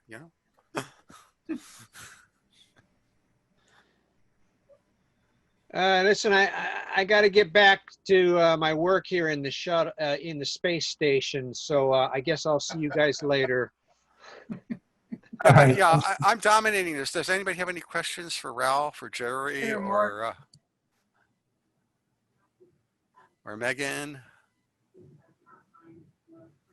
No? I put in the chat, invite all tell all the interns that we have show and tell every month, and to be sure and join our mailing list. I think you have new recruits already. So, Wayne, I've got a point to make here. Fusion 360 has a provision to do circuit design. That's Eagle. And then you can also take your circuit and take it to a etching ability and etch your printed circuits if you've got a CNC. So that keeps you away from the acids and all that mess. Yeah, George, I'm well aware of Fusion 360. I think it's a great product. Okay. Right. The problem is, it is in fact a product. Okay. They currently have a reasonably nice free version of it all. Right. But that can change. Right. Okay. It just recently did. Yeah. So degree. Yeah, and that's the issue. Okay.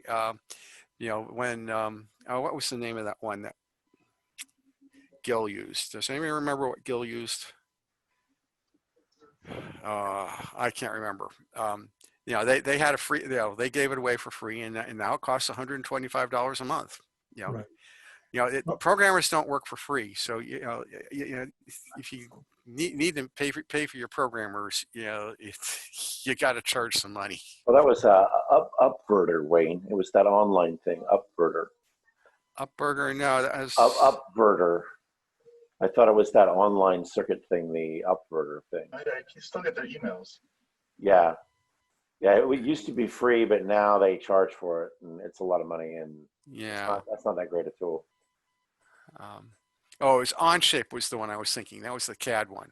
They started off totally free and then got totally, you know, not super expensive. I think it's a good program, but you know. How about Eagle? Eagle's now part of Fusion 360. Oh, it is. Yes. Oh, I didn't realize that. Oh, okay. That's right. I remember them saying something about that. Yeah. Eagle was bought. Yeah, it's a great place for them to land. They needed a friendly home. I'm really happy for them. Okay, because they served the hobbyist community literally for decades, and right. they didn't make much money off of us. Right. So anyway, I've been doing the thing with the Fusion 360. This recent change they didn't give me any change that I noticed. It was kind of strange.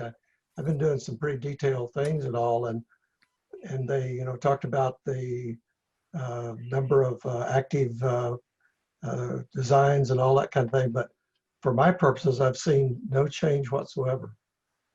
Yeah. Like you said, it could all go away. Yeah, all it takes is one person in marketing to say they're changing the rules, and that's and they have, ultimately they can't give it away forever. They have to figure out a way of monetizing it. Okay, along that line, just while we're on the area of printed circuits, I did some messing with that some years ago, and using the Eagle software and all that, was using the acid etching technique and all that kind of thing. But I found out the need to do plated holes to do two-sided boards. I guess you can just put a little wire between them and solder it through or something for simpler boards. But if you get into complex stuff, having the ability to do some sort of plated through holes, because you end up with stuff underneath things. You mount something and discover you can't solder the pins that are going through to the other side and things. It just, well, that would be an interesting thing to know if somebody's got a good solution for that.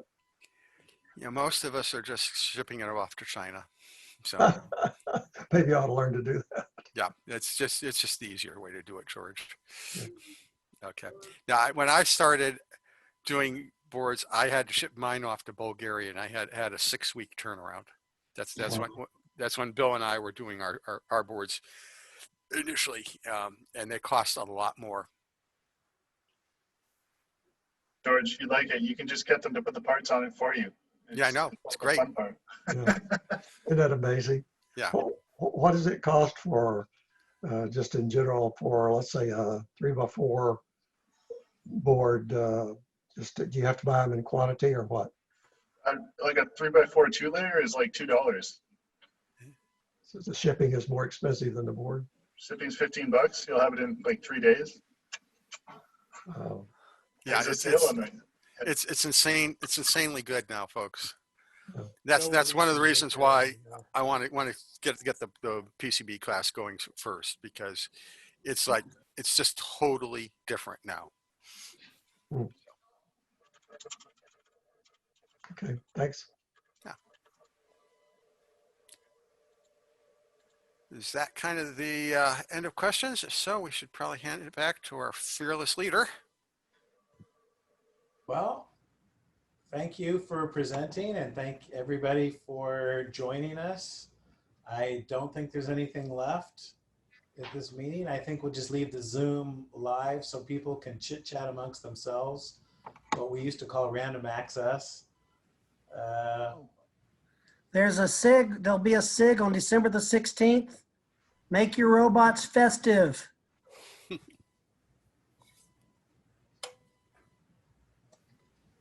Lots of flashing red and green lights. That's it. And join the mailing list. Anybody that's not on the mailing list. That's where all the HBRC news comes through. Views, as they say. All right, and we'll post a link to the slides from our presentation so you can find them. We'll go look for the GitHub if you're interested in the source code and stuff like that. So. Also, I will mention that we're going to start using the HBRC, HB Robotics GitHub thing more. We're going to encourage more people to put repos up there and share them. I noticed there's no link to that GitHub on our main HBRC webpage. Am I missing it? Yeah, I think we haven't done it yet. It's a mistake. Okay, I will make sure that we get a link up on the main page somewhere, because that's a resource that we can all share. Yeah.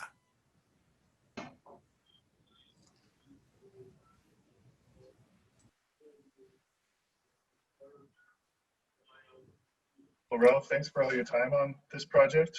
I don't know if I publicly thanked you. Yeah, last month we had a really long chat session because DJ was willing to talk till the wee hours in the morning. Yeah, I have to admit, I dozed off and woke up again when I heard someone mention my name.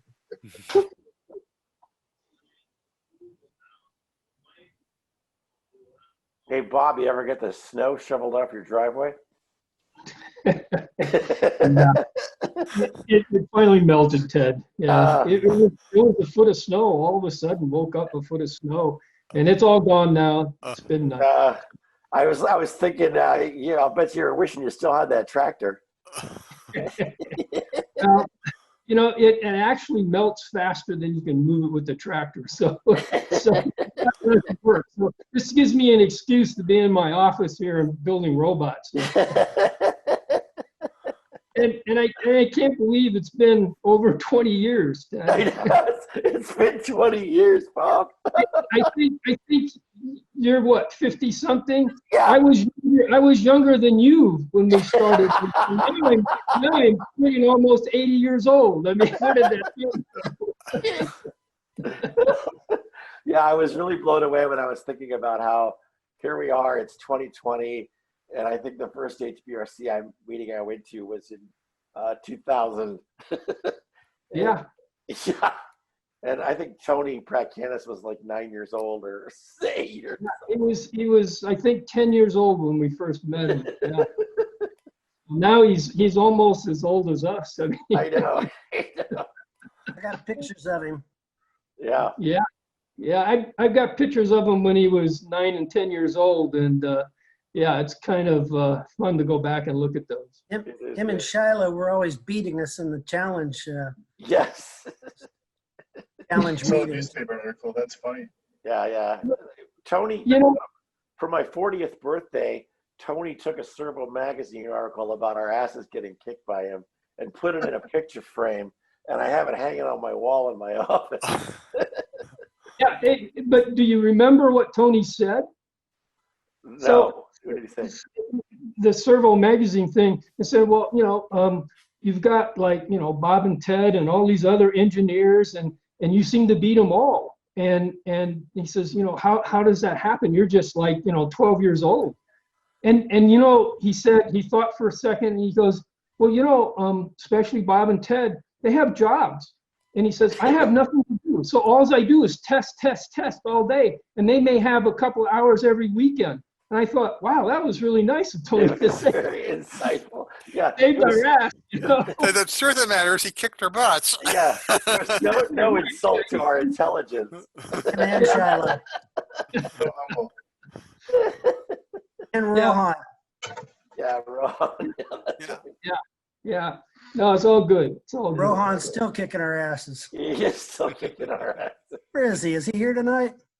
He's doing wrapping up finals and stuff for Okay. for college.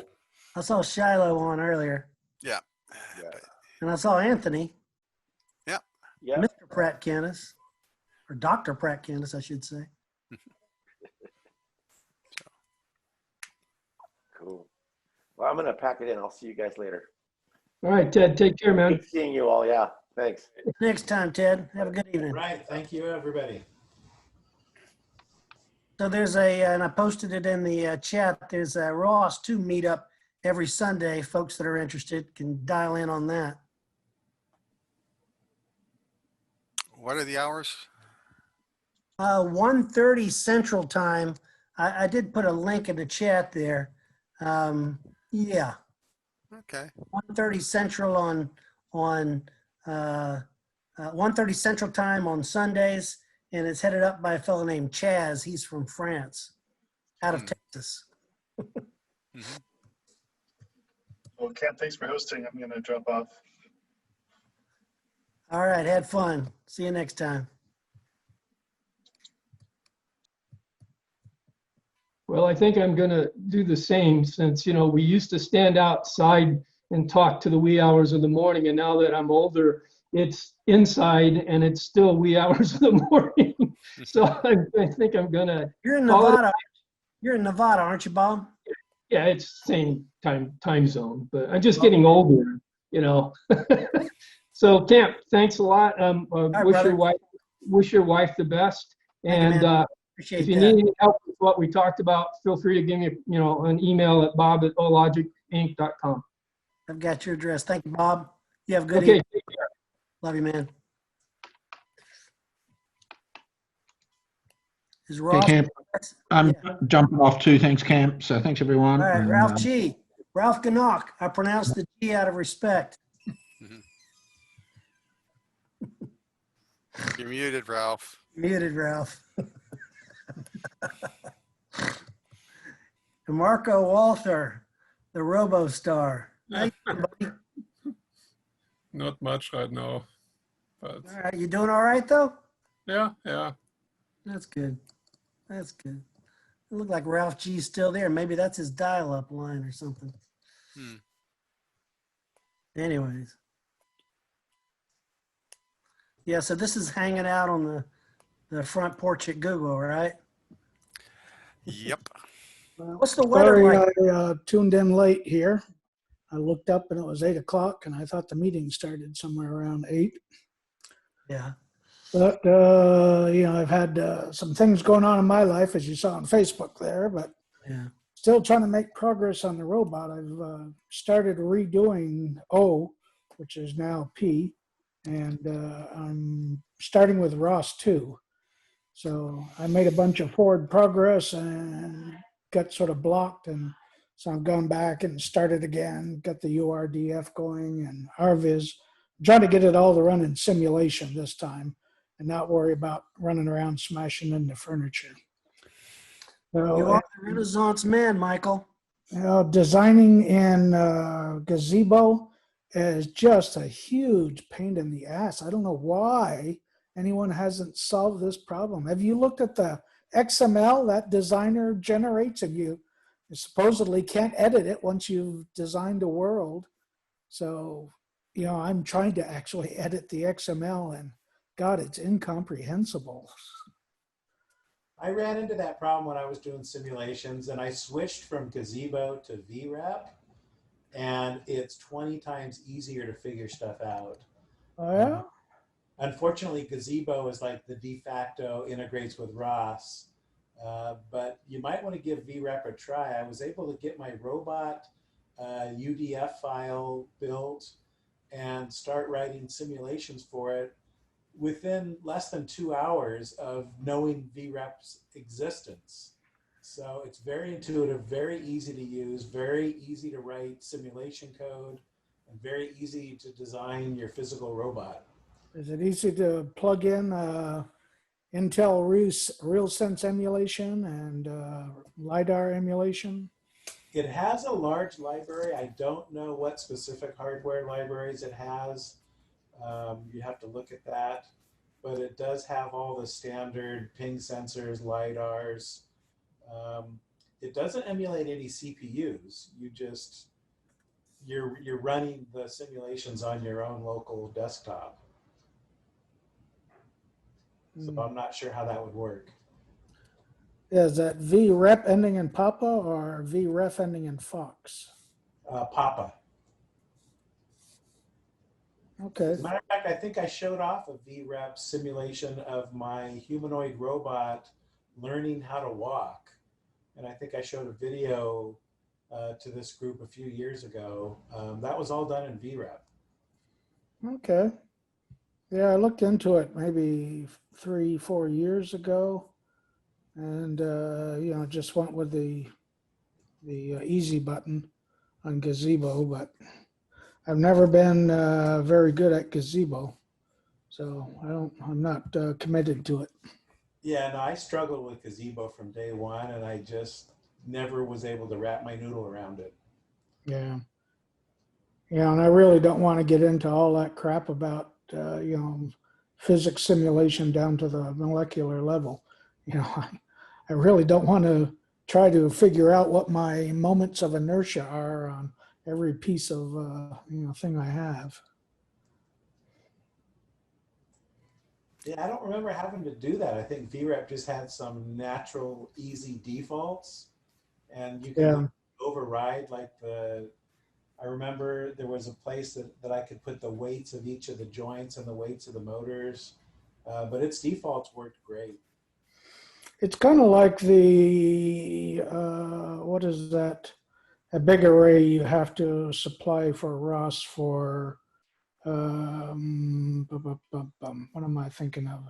The statistical correlation between Monte Carlo. No. The how do I want to say? I'm thinking it's like a 6x6 array you have to supply for the correlation between, you know, your left motor and your right motor. Are you talking about the variance matrices? Yeah, covariance. Covariance, yeah. Yeah, it's like, where do you come up with those figures?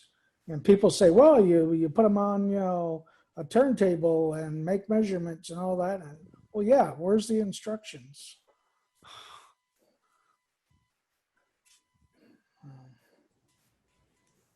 That's a perennial problem with software. It's fun to write, but it's not fun to document. So, yeah. So, well, you know, it sort of comes down to the problem I have. So I'm using, you know, I'm old and tired here at the moment here. So I'm not using Monte Carlo simulation.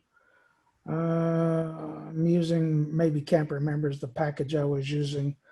And it works pretty well, but my robot is going around the house smashing into furniture. You know, and I'm, you know, I don't know if Kemp is saying something. He's muted there. No, TB. I'd have to bring up my GitHub here. It's one of the many path planning things that there are out there. But it doesn't matter which package it is.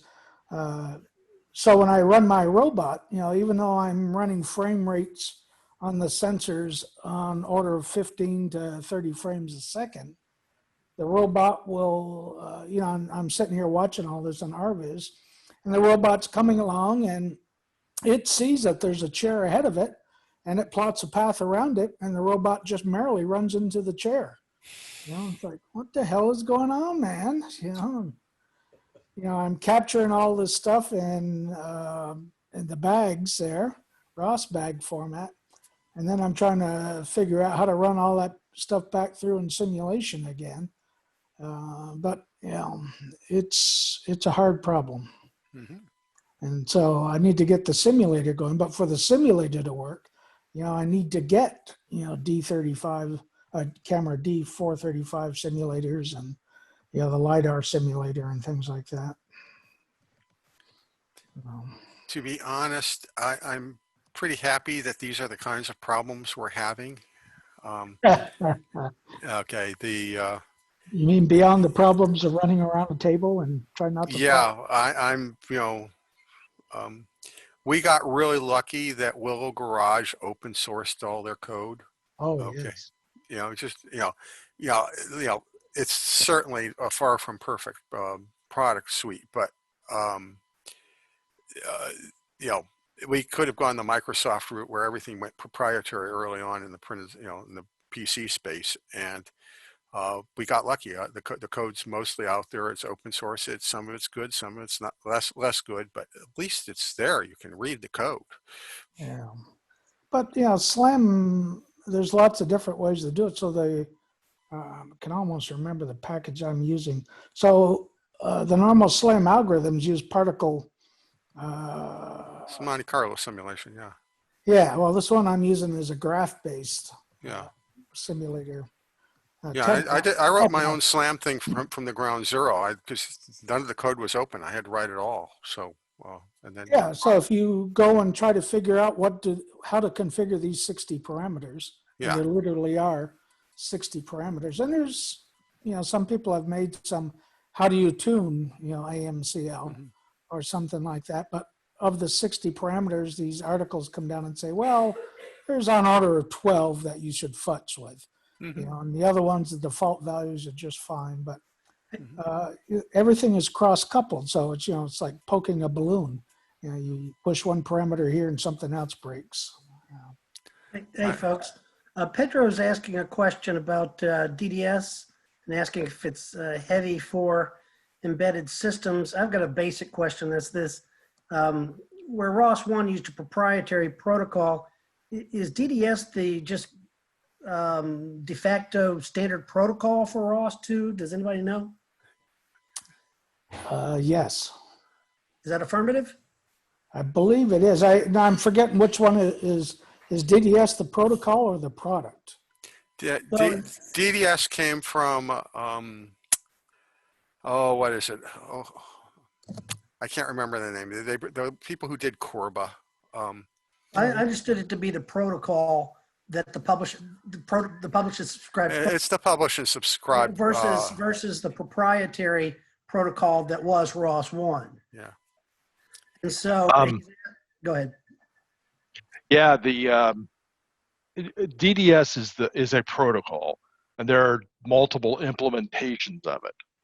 I think they're currently the preferred one is Eclipse's Cyclone, but you can use other implementations, both open source and commercial. Yeah. Well, having installed ROS 2 on a Pi 4 and doing the package that you've done, is that running DDS by default? Oh yeah, that is the main what do we want to call it? Default transport layer. Yeah. There is no other. Yeah, to replace DDS would be a chore. Now, implementing Yeah. DDS on a micro, I was just questioning that myself recently. I was looking His at- question was about, is it too heavy for the Pi? And super For the Pi, no. running that base and seeing the scans and doing teleop twist keyboard, it seemed same. Hey, has anybody installed ROS2 on Windows? No. No. My God, that's a rabbit hole. Well, I Yeah, tried but ROS2 on the Mac. Ferg's installed ROS on Mac OS. So, but you know, that's Ferg's. Yeah, When it starts off with chocolatey, and, you know, you're putting what's it, something studio, and I put OpenCV, and then finally did the ROS. I can't even find the ROS2 executable anywhere in there. Now, Visual Studio is God's gift to programmers. That's one Hey, thing guys. Microsoft has produced that is just a stellar piece of art. But that's an IDE only. And I used to work for Microsoft for a few years too. So running, DDE or whatever, DDS on Pi 4 is fine. I just don't know that you can get DDS to run on small systems like the SMC, SMT, whatever that thing is. The answer is yes. There are embedded implementations of it. Micro ROS uses one of them. Really? Oh, okay. So I was thinking about running that. So recently I brought up, I've got a bunch of Teensy 3.5, 3.6, things like that running around. And I love those little processors. Guys, can I ask you a question? Yeah. First of all, thanks guys for all the effort to make these meetings. I'm calling from New Jersey. I've been silent in a few Zoom calls, so this is my first time I'm talking to you guys. Regarding ROS, my question was that DDS, it's really a leap forward, but it seems that it's very proprietary for you to get like a good implementation. And the question is, when you are on OV space, like using Raspberry Pi, if the implementations that are available free, if they are good enough to expect, a good performance or whatever compared to ROS 1, that was more my question, because everyone when talks DDS, it's like, corporate technology. And ROS 1 was proprietary, but it was very simple. And it was light to implement. So my question was, are we getting heavy with DDS, or are we getting light but with less, and more buggy implementations? That was more or less my question. Well, I have not read the DDS spec. It appears to be a pretty heavy set of features in that thing. I believe there are at least 2 free implementations, at least free for hobbyists. I don't know what the restrictions are on those things, so I'm a little early in this myself. I vaguely remember Eclipse Cyclone is actually an open source license. Could somebody correct me on that? Yeah, that's why I was mentioned earlier. Yeah, it's an open source implementation, and that I believe that is the preferred implementation for ROS 2 at the moment. Yeah, that's my understanding as well. It's amazing what happens when people, run into problems and they can fix them themselves rather than having to beg the vendor to do it. So yeah.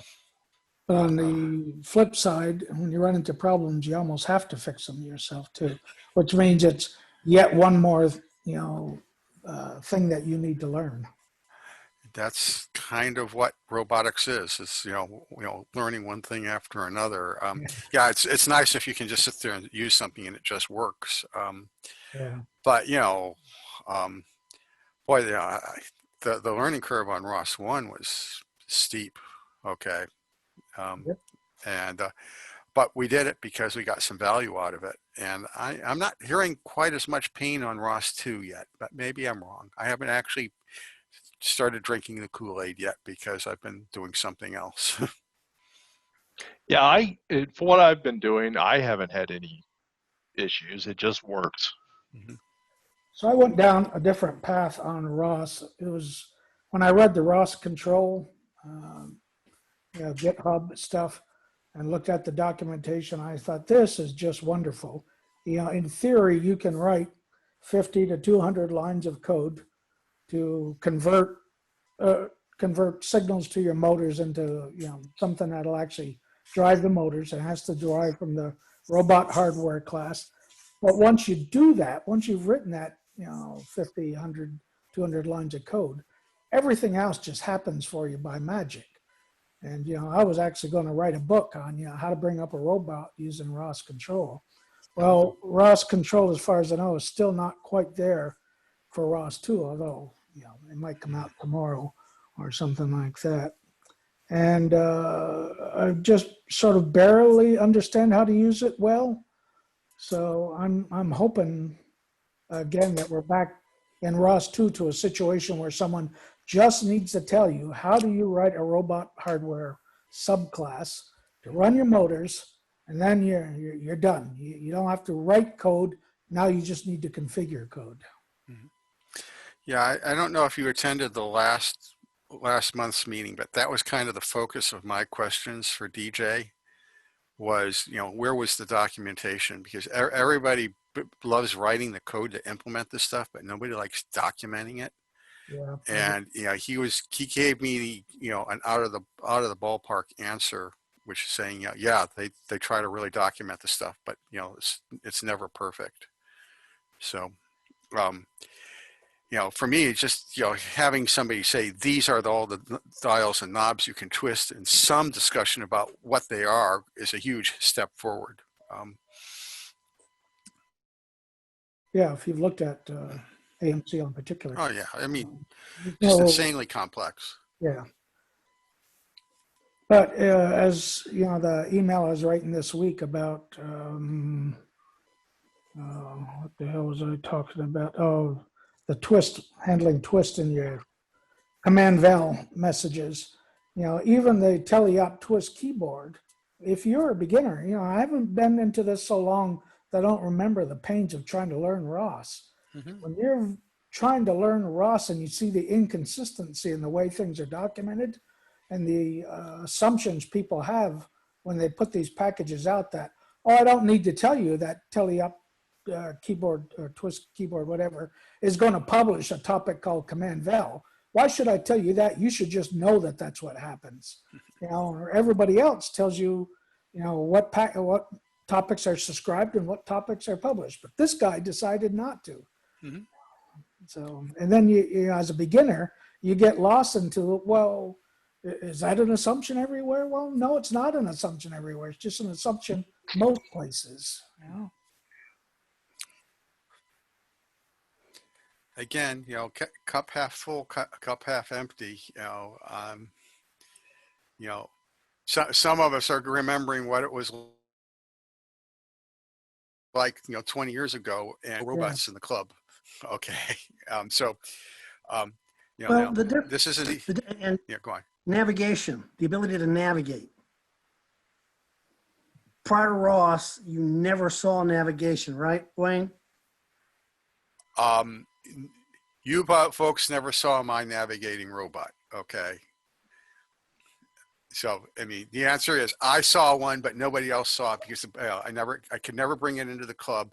If you look up into my ceiling, you'll see the ceiling fiducials I had up there that I needed in order to, localize. But I did localized it with a camera. Pre-ROS? I had to write my entire own ROS. All right. Folks. All right. Well. Okay. Everything. I had RViz. I had the whole shooting match, and I was pretty burnt out when I was all done. And then Ross came along and blew where I was away. So Well, again, that's the point. Is that prior to ROS, it was all obstacle avoidance and bump around robots, and we were happy with that. Yeah. So came along and I'm happy where we are, and I'm looking forward to where we're going to go. I mean, our arms are going to come off the shelf, folks. Okay, you're going to be able to buy an arm, and it won't cost an arm and a leg. Ha ha. So eventually, we're not only we're going to have navigation, we're going to have manipulation, and that's what we want is a robot that can navigate and manipulate and Pick, move, and place. Pick, move, and place. So Yep, yeah, well, Nolan Bushnell's bring me a beer. I've already started working on an arm to do that. Yeah. Or at least designing one. Yeah. Wayne, that is an interesting topic that you said about ARM, because I think is always the big issue when you try to get like a robot amateur or do yourself.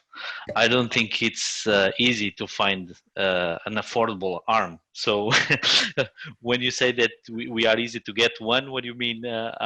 In what kind of range I've watched of value? them come down in price from $50,000 to $20,000. They're, you can buy a decent arm now from China for $5,000. Okay. And these are 6 degree of freedom arms with force feedback, the whole 9 yards. I mean that's pretty big price difference. That's a factor of 10 from 50 to 5. And I expect them to keep coming down because, frankly, the value proposition on these things is huge. You have all of these warehouses that need to have pick and place, and if they could figure out how to get a robot arm to do pick and place, to take something off a shelf and shove it into a box, suddenly there'll be even more money for Jeff Bezos at Amazon. So the price thing is going to push them even cheaper. I expect a sub $2,000 arm within the next 3 years. Well, I'm using. Let's hope, because there was one company that tried to replicate a few not servos but like specific motors, and they went out of business because I think it was like a litigation problem with patents. So that it's interesting if we reach that point of getting an arm with less than $3,000, it's really good. But don't forget that also we have the patents, and some companies have the monopoly, so they will fight to get the control of that market or to keep it in a high price level. Well aware of all those issues. Okay, and just remember, this too will come to pass. Okay, so as I say, there's some arms that are coming out of China, which does not have great intellectual property constraints, that are simply astonishingly cheap and astonishingly good and astonishingly reliable. What's the price on this one you just posted, Kent? I'm looking that up now. I don't know, but I mentioned it early in the meeting. Was the Diligent robot using kind of sort of what we're talking about? I know it's random access, but they got a base from Fetch. They got this Canova arm. They got a gripper from Robotics. They've got the Velodyne LiDAR, and they got a real sense in the head. So, I mean, cobbling together the components, sure enough. So I'm inspired by the Stretch robot, which is very similar to the one that. Yeah, I was going to mention, I think the Stretch robot is a phenomenal design. Yeah, so I'm looking, I've looked up some McMaster parts and trying to figure out different ways to, move the vertical arm, the horizontal arm. And then I like the pluggable gripper thing on the front of it. And the cute tricks about, flip the gripper over and it's got a little hook and that's how you open the door, things like that. Ah, okay. Yeah, that is, again, you don't have to have a multi-joint arm. You can have a Cartesian arm. And I always went down the Cartesian arm strategy. I'm going with it. So I haven't found anything that describes the coffee ground gripper thing yet. I need to find that as a possibility. Yeah. For as much emphasis as the club puts on mobile robots, I'm amazed that there's so little emphasis on ROS and ARMS. I mean, to a certain extent, we all have these robots that have differential drive and can navigate around a floor, but so what? I'm just amazed at how useful an arm would be, and there's so little emphasis in the club on that. We've started. Yeah, it started, Bob. Let me push back a little bit. Is that okay? In robotics, it's so broad and wide. I mean, you have to focus on something, and to me, pick, move, and place may be the holy grail, but you really got to get a solid base before an arm goes on it. Just my take on things. No, I mean, I don't disagree, and you guys are all right. I certainly understand all that, but for all that, having a shop, having a vacuum cleaner robot roll around on the floor, that's not there. Yeah. Well, the name of the game with mobile robots, if you will, is delivery. A robot vacuum cleaner basically delivers a brush and a negative pressure vacuum to every square inch of the house. I feel like there's a space for human assisted delivery. In fact, if you look at Fetch, the freight is the product. The Fetch with the arm is still more academic, if I'm not mistaken. And they probably sell a lot more freights than they do Fetch. You know what I'm saying? Nobody's right or wrong here. Arms have been traditionally hard, Bob. Okay. I tried to build one. It looked very much like the stretch arm. Okay. It took me 2 years. Okay. It's just hard. It's a hard engineering problem. But it will be solved. And I'm very unfamiliar, arguably, with ROS. I mean, I follow along, and I've done ROS nodes, and I've used teleop to control my robots.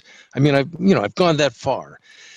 But my understanding is ROS is actually very good at arm manipulation, and yet I don't see that at all in the club. Wayne, do you know of anyone who's been doing ROS and arm manipulation? yes, his name is Mike Ferguson. And, okay. And he wrote the code. Alan Downing does quite a bit with ARM. And Alan Downing does it. And then, in fact, we have the same discussion all the time. Yeah. Yeah. No, I want to see it too, because, it's, you've got to get the movement and the arm, but they don't have to be coupled. Okay. You can do arm work without having to put it on a mobile base. So. Yeah, to me, it kind of comes down to, as you were saying before, Wayne, there's so much you have to know to build a robot. And to me, it's always, where do you want to spend your time? I'm very frustrated by having to build my own base. Yeah, you just want to buy it. Yeah. And what I want to get on to is, the behavioral model stuff. That's where I think the fun is. And here I am, worried about, I kept burning out these stupid motors from Pololu from, as soon as your motor stalls, these things burn up like crazy. Hey, doesn't give a crap, Michael, in the Canova Robot Cobots guide, I see their robot arms selling for $21,000 and $5,000 gripper. So there you go. Yeah, so it's just a little more than $6,000 wallet. Yeah. They're coming down, folks. It won't be quite like Moore's law, but it will happen, and it will be cool. So. Well, it's definitely not $21,000. Yeah, and really, folks, look at the stretch robot. That is one sweet design. Okay, and the few people that did get to see my robot, it looked a lot like the stretch. If you have any wisdom to share on Cartesian, arms, I don't. It's subtle, but the key thing that the stretch did perfectly right is they put the arm 90 degrees to the front rear drive direction. Okay, that means when they need to position the arm in front of something, they can just drive the robot forward and forward and backward and position the arm. Yeah, it's a very subtle thing. It saves so much effort. Okay. Okay. I'm Now, looking for good mechanical solutions for, like in the stretch robot, they have that telescoping. I don't like that. Okay, I'd go with the Skira arm, structure, because I think it's more rigid. But whatever. The name of the game is they did a bang up job. It's pretty cheap. And eventually more and more people will start copying it and improving on it. And, Yeah, so I went and, weighed a half gallon of milk and said, there's my target. I need an arm that can pick up a half a gallon of milk. And so now you start thinking about, if you have a multi-jointed arm, not a Cartesian arm, there's a lot of torque on the end of these elements. And if you look at what it costs for a motor to move that torque, motors are suddenly $400 to $800 a piece for that. Yeah. And I turned around and said, well, if I use a linear, what are those things called? Linear motor. Actuator. Yeah, linear actuator. You can buy those things on, Amazon for, $40, and they move, 120 pounds. So that was one insight. And now I look at the fetch robot and I'm thinking, well, with it's all chain, it's all gearing, so I can use any kind of motor I want. It's just a matter of how fast do I want the arm to move. Yeah, most robot arms are going to the, okay, I'm going to use the wrong word. It's not holonomic. It's a different, it's the other gear system. You talk about the harmonic gears? Harmonic gears, okay. I just picked up some from one of our members. Yeah, used to be, until recently, those were all patent protected. They just popped off patents. Okay, so this is speaking towards Pedro and his patent concept. It turns out that a lot of ARM development was stalled because you had to pay through the nose to get the gears. Yeah, harmonic gears look like they're slow. Well, I suppose it depends. There's quite a gear reduction. It's quite a gear reduction, but there's no backlash, and backlash is really, really important. So yeah, and again, one of our members, I went over and visited him. He's got a garage full of these things, and he was asking, does anybody want these things? So I went over and picked up 3 of them. Yeah, but what you really want to do is just buy an arm, okay, and buy a base, bolt it together, and start working on the software. Yeah, I don't want to be looking up parts on McMaster and trying to work on the application. Yeah. So, yeah. And then all of us have that dream of you just buy a set of parts, you just plug them together like Tinker Toys, and and it all works. But boy, there's a lot of work to make that all happen. Hey, these are the good old days. Yeah. So. If you watch the NASA sample fetch retrieval, whatever contest, I tell people, I watched that thing for 5 years of videos on this thing, and every year about 12 robots would show up, and half of those robots would never start up when they put them on the platform. Right. And then the other half, one of them, went up in flames every year, and only a couple ever made it off the platform. So there's that whole bit about robotics is, can you reliably start your robot up, get the power sequence and all of that? And that's a hard enough problem. And then to me, the biggest failure, once you get past all of that and you've got a moving robot, is no one is doing the behavioral planning on this thing. Right. They're planning for optimistic, outcomes on this thing, but nobody's got what happens if there's a big rock that moves underneath my wheel plan. Have a video. Yeah. So, and that's where I want to be. That's what I want to be spending my time on. That's what I'm good at. Yeah. And I'm sitting here trying to write code for a Teensy 3.6 that will talk to an Ethernet and somehow get that Ethernet to talk to Ross. Yep. Michael, it's kind of fun. My current robot, I've just finished. So I do an FPGA-based robot. So I don't do microcontroller code. I avoid microcontroller code. And because I'm using an FPGA, I get really good code reuse. So I've recently built a robot that has 2 of the Pololu 8 input line sensors. So I'm building a line following robot. And what's kind of neat is I'm going to use what's called reinforcement learning. I'll use a PID loop to sort of explore the state space for the robot. And then with the arguably, I hope, about 1 million different states that the PID loop explores, I'll then use reinforcement learning to kind of back from the target and find the optimum path for it. So it's actually, I mean, I agree with you. It's really kind of neat. And it turns out that reinforcement learning, if you do the simple kind, like I am, it's not deep and it's not Q learning, just simple reinforcement learning. It's actually pretty easy to do with a line following robot. So let me propose a set of problems for you. So when I was doing the maze follower, the problem you have is you come to an intersection and now you want to change modes. I no longer want to go forward. I want to make a left or right decision. So you stop the motor. Well, the robot doesn't stop just because you told the motor to stop. You know, there's slippage, there's inertia, you know, all these things. So now it's at a position other than you think you are. And so now you make a turn to the left, you know, and you're at a T intersection on this thing here. And now the motors are slipping and you turn to the left and you think I'm centered over, I think, the left turning thing, but you aren't actually centered. So as soon as you start moving, you're going to have to try to get back onto the center point again. But again, the wheels slip and it's asymmetric. So if you go too far, you've lost the line and you think, well, I'll just reverse my command to come back to the line comes back into view again. Well, again, it's an asymmetric move. So when you try to back out of it, you may or may not find the line again. So now you get into what are my error recoveries for all these things that can go wrong. Did you guys see the presentation that I did where I actually had the bot?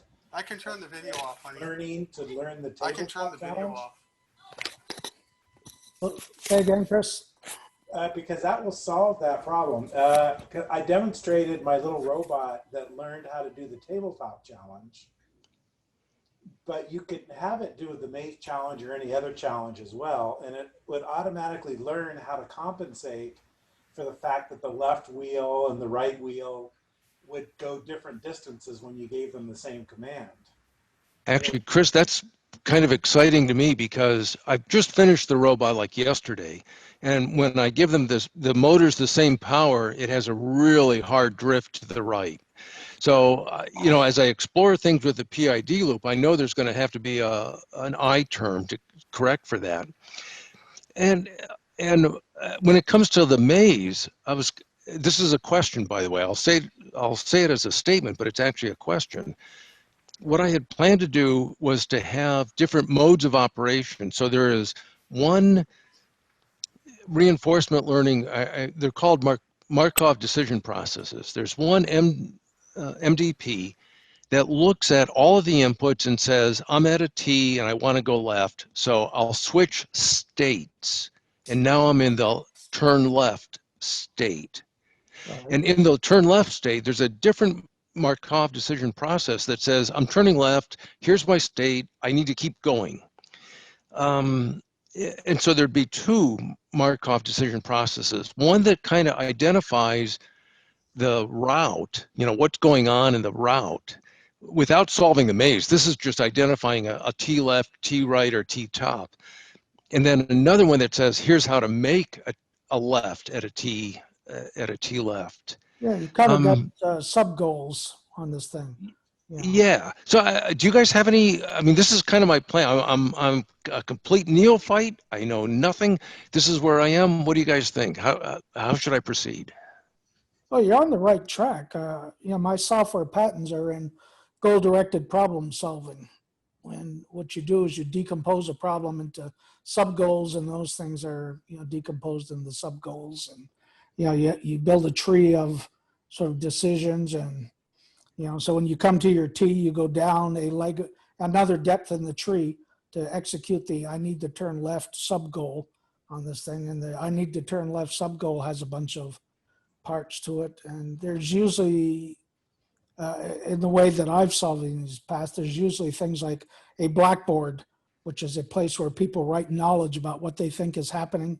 And, you know, people that are trying to solve goals in parallel can look at the overall state about this guy thinks I'm on the center of a line. You know, this other guy thinks I might be a little too far left. This other guy thinks that some other thing. And so somebody's mediating all these goals and assigning statistical likelihoods about what is truth and you know, making these decisions. Yeah, that sounds like a random forest of decision trees, which is yet another machine learning technology. Yeah, I don't know if it's a random forest. I don't recall the structure of that. What I love so- is that you folks are actually starting to be able to try this stuff out. Okay, so you know, please keep continuing. I'm actually tired of building the same robot over and over again. So let's move on and do more interesting stuff. Yeah, but for those who haven't done that, you know, that, and the maze brings up an interesting thing. So a lot of people use these IR reflectors to find the line. And my favorite one was from Pololu. It was an 8 inline set of emitter reflector pair or sensor pairs. And some That's people what I use.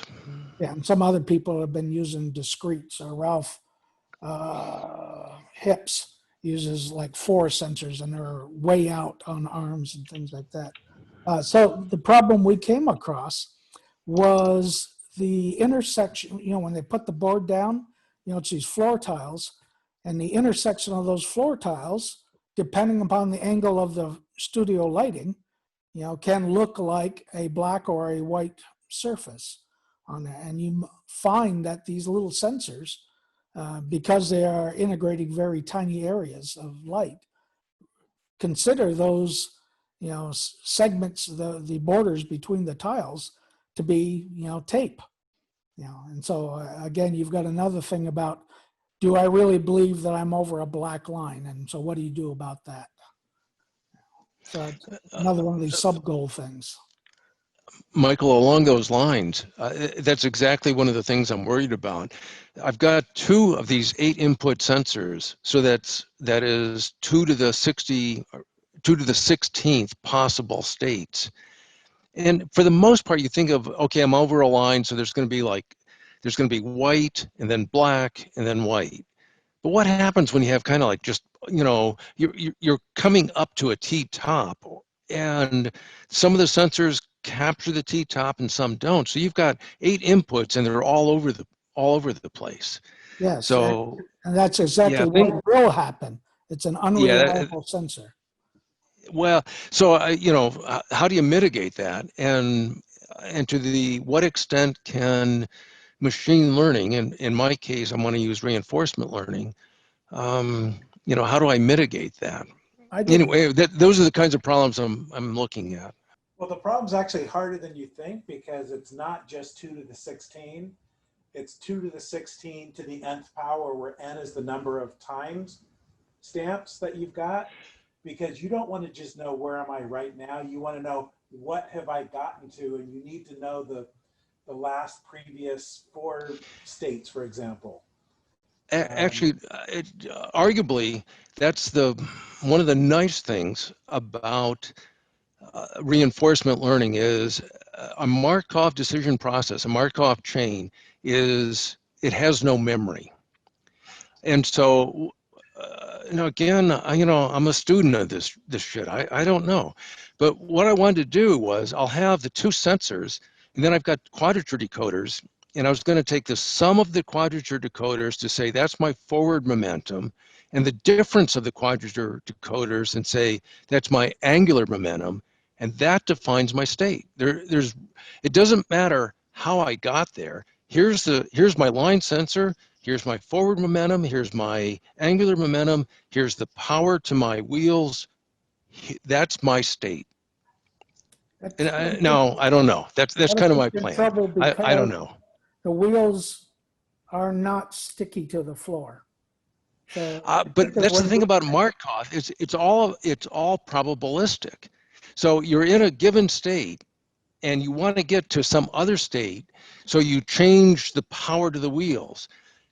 But with a Markov decision process, it's only a probability. So yeah, you change the state, but then you jump to some other third state, you know, a state that you didn't think you would jump to. But the idea is of a reinforcement learning, again, simple reinforcement learning without deep, without Q-learning is that you've built a decision tree so that even if you jump to some other state, you still know how to try to get to where you want to be. Yeah, I just see it being kind of hard without using memory. So in my implementation of this, so you have to close the loop by using your IR sensors. You have an expectation. I've moved the motor. I think I'm at the beginning of a line, the edge of a line. I move the motor. My expectation is that more sensors will go black. I expect to be across, somewhere in the middle of the line now, something like that. But if you're at an angle, you'll see some number of sensors that are going gray or white or something like that, and you make a reasoned decision about, well, what does that make? I thought I was going straight, but the sensors are reading something that's more sensible for being at an angle presentation to the line. So what do I do about it? And given that the sensors are noisy, in particular you'll find on tape that, as you go underneath a strong light in the ceiling, that black tape actually becomes a reflector rather than an absorber of light. You'll get specular reflection from it. So, so the thing that I used to solve that was I had this thing that they were called agents. So I had an agent that was saying, do I think I'm at the edge of a line? And it would look at sensors and make some reason. And I'd have another agent that says, do I seem to be tilted to the left? Do I seem to be tilted to the right? And these things would report, and they'd write their decision to the blackboard. And some guy would say, I'm 80% sure you're right at the edge of a line. Another guy would say, I'm 50% sure that you're tilted to the left a bit. And another guy would say, I don't see a line at all. I don't think, from my way of reasoning. And so you execute one step in time. You say, well, I will try to reinforce my prediction by moving the motors ahead some way. And now I'll look at my previous estimate of state and my current estimate of state, and does it reinforce one of those things? I thought I was an edge of the line, and now the guy that said you were tilted is no longer saying I'm tilted, but the edge of the line guy is still reporting edge of the line. So you increase its likelihood that that's the truth, and you decrease the likelihood that something else is the truth. So it's always, forming a hypothesis. So goal-directed problem solving is just like the scientific method. You form a hypothesis, you make a test, you confirm or deny the hypothesis, and then you do something in reaction. And then you use that knowledge from where you were to where you are next, which is kind of the way the SLAM algorithm works. The SLAM algorithm works by making a state estimate of where you are in the world, and then you feed it what you think you did to the motors. I think I moved the motors at this velocity for this period of time. And then it takes the new sensor reading and it says, I think you could have only moved 1/10 of an inch. Let me go see if I can find the features in the universe I was looking at before, like vertical lines and horizontal lines. And so I think this is the same horizontal line in the new camera frame that was in this horizontal line before. So you do this feature decomposition of the sensors, then you do feature matching, between the last frame and this frame. Do I think I know where the features are? And then you do this geometric estimation about if I moved 1/10 of a meter or 0.1 millimeters in this direction, does this agree with the expectation of the sensors? And so you make 1,000 of these sort of estimates, and you try to figure out which one makes the most sense, and that's what you feed back into the SLAM algorithm. And the SLAM algorithm relies on having a flood of data. It needs to have a fairly robust set of features in the image that it's looking at, and it needs to have fast feedback. You can't move 3 inches and do the next execution of the algorithm. You need to move 1/10 of a millimeter or something like that. Otherwise the ability to match features no longer works, sort of thing. So anyway, I'm babbling on here. Michael, that sounds like a decision tree, even if it's not a random forest of decision trees. Is that correct? If you want to know from a computer science standpoint, I don't remember. I'll have to go look up before I say. The thing about decision trees is my recollection is that they are more or less equivalent to state machines. And state machines, as you say, have no memory other than the accumulated path they get to a state. But if it's a true graph, there isn't a unique path to the state that you're in. And as a result, if you don't have a memory about how you got there, you can't do like a differential comparison. Agreed. In fact, selecting state, in order to make a Markov decision process work, it has to be memoryless. But that doesn't mean you can't use as part of your state the previous input from the sensors. So imagine a robot, a line following robot with 8 inputs, and it goes past the top of a T. You come up to a T, right. Momentum carries you past the top, and it all goes white. Well, what you need to do is you need to be able to say my state, part of the current state is what the sensor was 1 centimeter ago. Right. And so, I mean, that's the kind of thing that I might be looking at. But even if you call, what was the state 1 centimeter ago, that's still part of your current state, even though it looks like memory. So you're kind of pulling a previous reading into the current state, and now you've got a complete current state.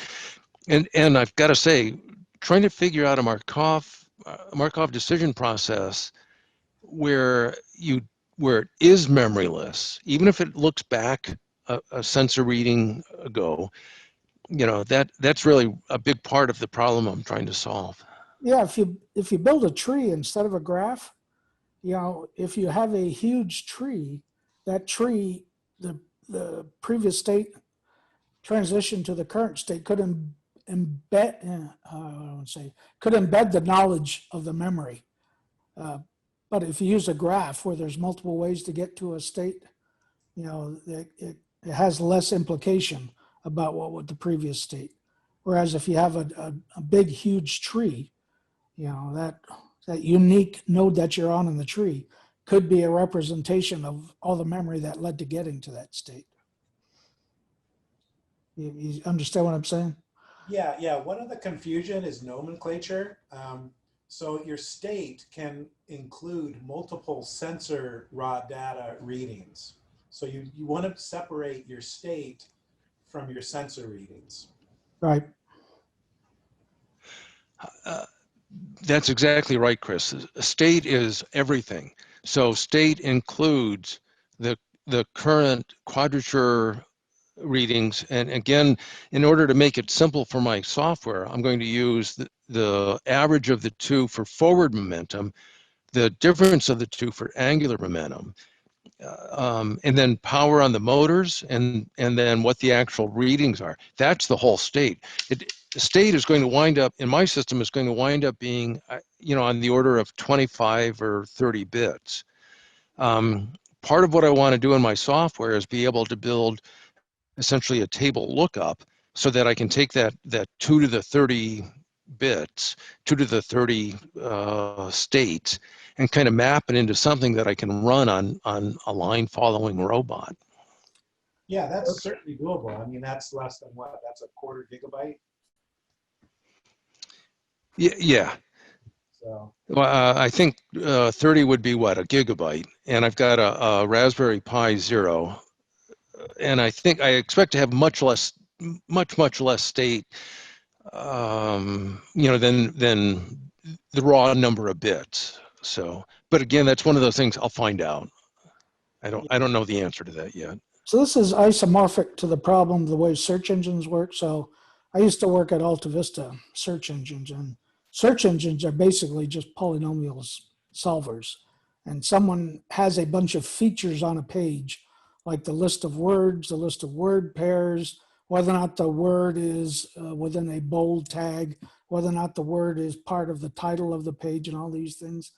And the search engine is taking your query and trying to assign weights to all these features on a page and assign a score for how well does your query match the features on this page, sort of thing. So in your thing, you've got these features. So this is kind of a long way to get at, is the set of features you're saying you're going to measure may seem obvious to you as the set of features that you want, but it may not be the right set of features. It may be that you need to add another bit that is, what is the average of the left 2 sensors? And another bit that's the average of the left 3 sensors over the past 8 readings or something like that. And if you had those other state things as part of your state vector, you might have a very clean solution to this problem. But because you've made a mental model that you think, well, all I need is the 8, IR sensors, and I should be able to cleanly solve this, that may not actually be true. Michael, by way of agreeing with what you've just said, I've already sort of given the idea that instead of having left and right quadrature counts, that's a little too confusing. I'm going to take the average and use that for angular momentum, for forward momentum, and then take the difference and use that for angular momentum, because that's really what the robot is going to control to. So I'm already doing some pre-processing. And if your point is pre-processing may make the whole problem much easier, I agree, but I don't know what to do. My point is that the set of features that are in your state may not be the correct set of features. It may not matter at all to keep track in your feature state what the motors are doing at all. Maybe all you care about is the current set of sensor readings from the IR sensors, and then some collection like the average of the left 4, the average of the right 4 over the past 4 readings or something like that. And it may be, in fact, I could very easily imagine that solving this problem about figuring out what to do next, how to turn, involves no knowledge at all about what the motors have done in the past. All you want to do is you can see that doing a static look down. If I had a camera, and I was looking down on the board and I could see what the features were right underneath the camera, I could decide what to do with no knowledge at all about how I got there or what the motors had done in the past. Right, and that's a Markov decision process, right. Now that would work if your robot's really light and you don't have to worry about momentum, because sometimes you can't just stop on a dime. In fact, you never can. I think to his point, rather than taking raw sensor readings, I guess you're both kind of agreeing with each other. You want to transform your sensor readings into a feature vector that may or may not be directly represented by the sensors themselves. That is my point, yes. Yeah, agreed. And discovering what that feature vector is so when I worked at Alta Vista, the point I kept trying to drive home was people always had preconceived notions about what was important for finding your match on a page. And if we had if we had TensorFlow back then, like Google does now, you will find that the set of features that you think are important are completely unintuitive. And the reason why TensorFlow works the way it does is it just searches this huge space to find out possible solutions that it isn't applying any reason at all to it. You've got a reason that you think the sensors, the IR sensors, must be important to that, and it sure seems obvious. But when you run TensorFlow on something, all the things that you think are obvious may not actually be true. It may be that you need 2 pixels. Well, there's pros and cons to that, and I'll agree with you. A lot of times you can't a priori figure out what the feature vector should be. But one of the problems with TensorFlow and other machine learning, which is why it came out of vogue, I mean, way back in the 60s and 70s, a good example was a guy took a data set of his kitchen and he wanted to try to detect when there was a fire in the kitchen. And you run it through the TensorFlow, and it turns out it was predicting things, but it turns out the feature that it thought was important was the fact that a fan that was in the upper left corner, just a few pixels. When the fan turned on, because the temperature rose, it deduced, oh, there must be a fire because the fan turned on. Yeah. So you end up sort of getting the right answer, but only for the data that you trained it on. And a lot of times you'll get a feature vector that's absolutely nonsense, like that example. Yeah, a really great example is these donkey car races, where you drive the car around the racetrack by hand once or twice or some number of times, and you've got a camera input that's running some sort of a training network on these things. And people were finding, and the problem with these neural nets is you get no information about what it is that it trained on. There's no way to decompose the model to figure out what it felt was important. Well, what they found out was, rather than looking at the edge of the track with the white lines and thinking, oh, well, certainly it's training on staying between the white lines and the edge of the track. No, it was training on the lights in the ceiling. I'm figuring out how to do this. And when someone got in front of a light or turned off the lights, the racer failed. Yeah. That's one of the big drawbacks of neural networks. Yeah. You can't learn anything from them. You can get something that's very sage, but it can't transfer its knowledge to you. Kind of just as a comment, one of the things that I want to do is I will run my line following robot using a PID loop, something that, here in HBRC we've been doing for decades. But I'll record all of the state information kind of passively. So I was in this state and the PID loop changed the motor power this way, and I went to this state.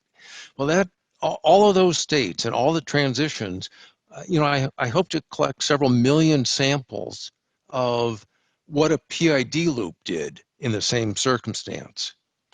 And then when I run the reinforcement learning, it won't be deep.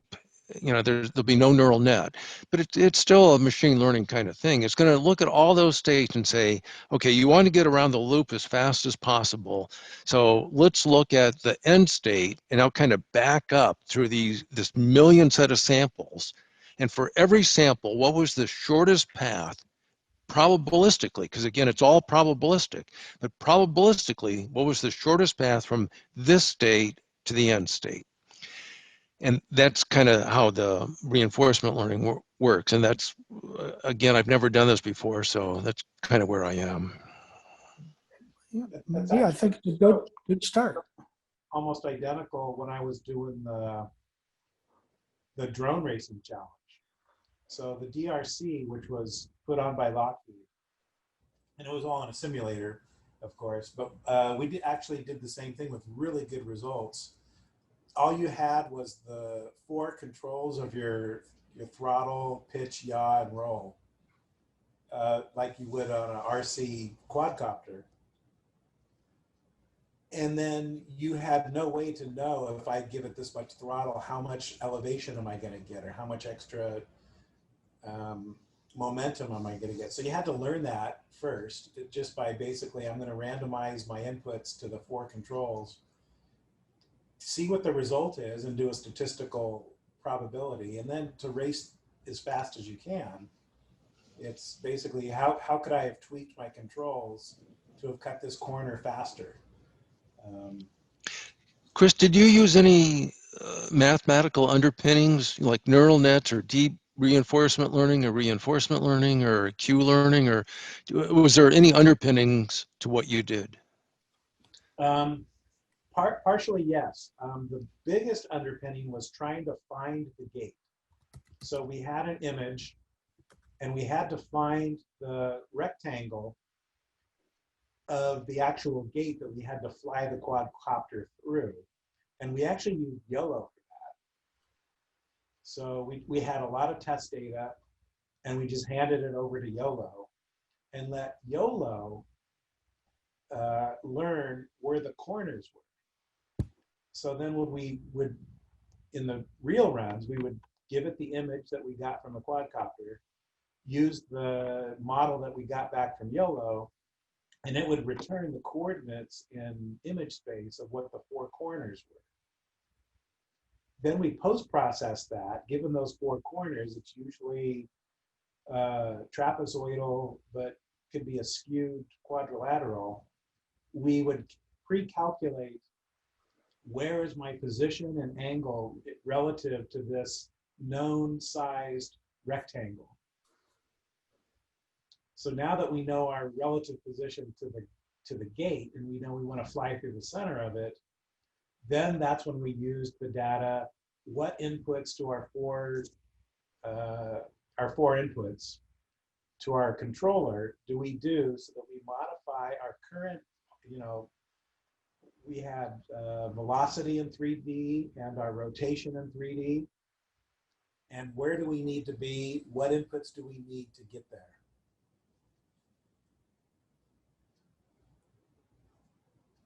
So the short answer was, yeah, we used YOLO.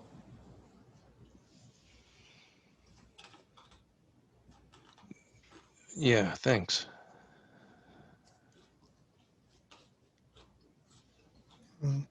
I was trying to come up to speed on reinforcement learning here, but it's going to take more than 30 seconds for me to figure this out. Yeah, but YOLO could have just as easily been learning the lights and things that had nothing to do with the gate. It was about 90, in the low 90s% accuracy. Yeah, it's kind of like when you take these models for YOLO and you're going to strip off the top layer, and they say, well, these models have already learned to recognize, circles and lines and angles and all that. That's all pure speculation on somebody. And they're just saying, well, if we strip off the top layer of the deep learning model and recompute just that layer forward, we will have saved a whole lot of computation. And it's worked out, but there's speculation about what is below that deep layer is just speculation. If you look at the MNIST example, which is recognizing handwritten characters, yeah, and you actually look at the solutions that neural nets come up with, it's very underwhelming. Okay. I have not looked at it. Yeah. Basically, all it does is it takes all of the E's from the training data and superimposes them on top of each other. So you get a fuzzy E. And the neural net just sums up, is this pixel on or not? Then it must be an E. And you have a 36 by 36 grid of inputs. And it guesses the letter based on, is this pixel on or that pixel on for each of its memorized photos from the training data. It doesn't do anything like, oh, there's a circle, there's a line, there's an enclosed, there's right. a triangle. It uses nothing that you would intuitively think of as how we humans recognize a handwritten character. So the thing you get out of a deep learning net would be something that says, I'm 97% certain this is an E, but I'm 93% certain this is an O. And I'm 91% certain this is a 0 with a slash through it, and things like that. And so normally you would take that and you would couple it with higher level knowledge that says, well, what was the letter to the left and what's the letter to the right? Or the sentence to the left and right, and which makes more sense as an interpretation of this. Yeah, you have to use multiple approaches and then fuse the data. Yeah, which is kind of what I'm getting at with Bob here, is that, in my solution to the maze walker was I had this higher level thing about, is all of this making sense? And if not, what is my recovery behavior? How can I get back to a piece of the world where I can at least proceed again?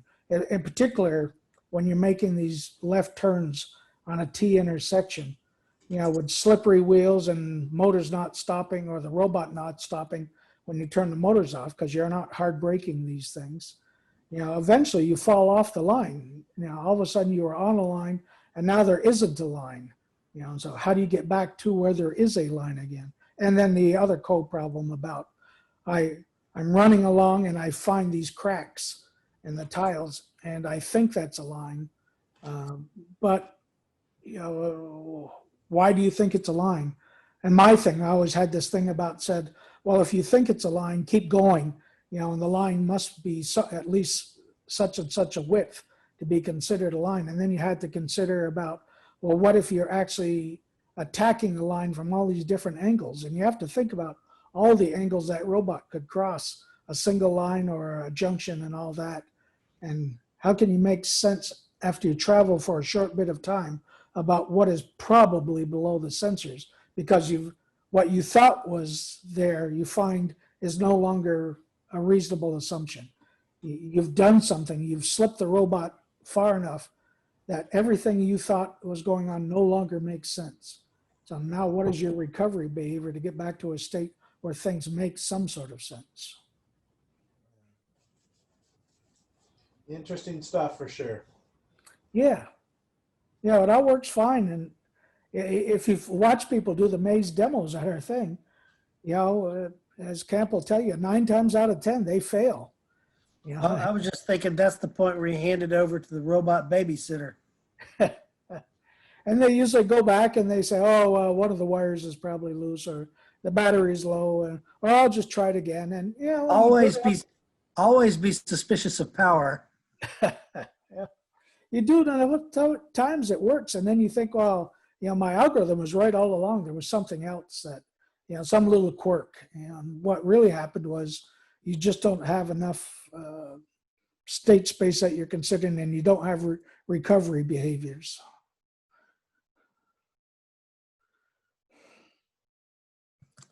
Gentlemen, this has been fun.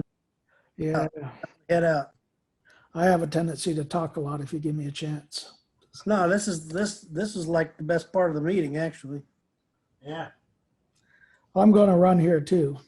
I'm looking forward to recording because I missed the beginning of all of this. So it's probably good stuff. You weren't recording all this banter, were you? Still recording. It's still recording. It's Best all part being of the recorded. meeting. Hey, the Zoominator's still online. That's a waste of bandwidth. Even though my name tile says Michael Wimble, remember I'm Ralph Hips when it comes to doing the lawsuits. He's so hip. Yeah. Thanks, gentlemen. Thanks, guys. Be on the mailing list. Thank you much. I'll see you guys next month on the 16th. Yep. Sounds good, Yep. Chris. See you then. Make your robot festive. Will.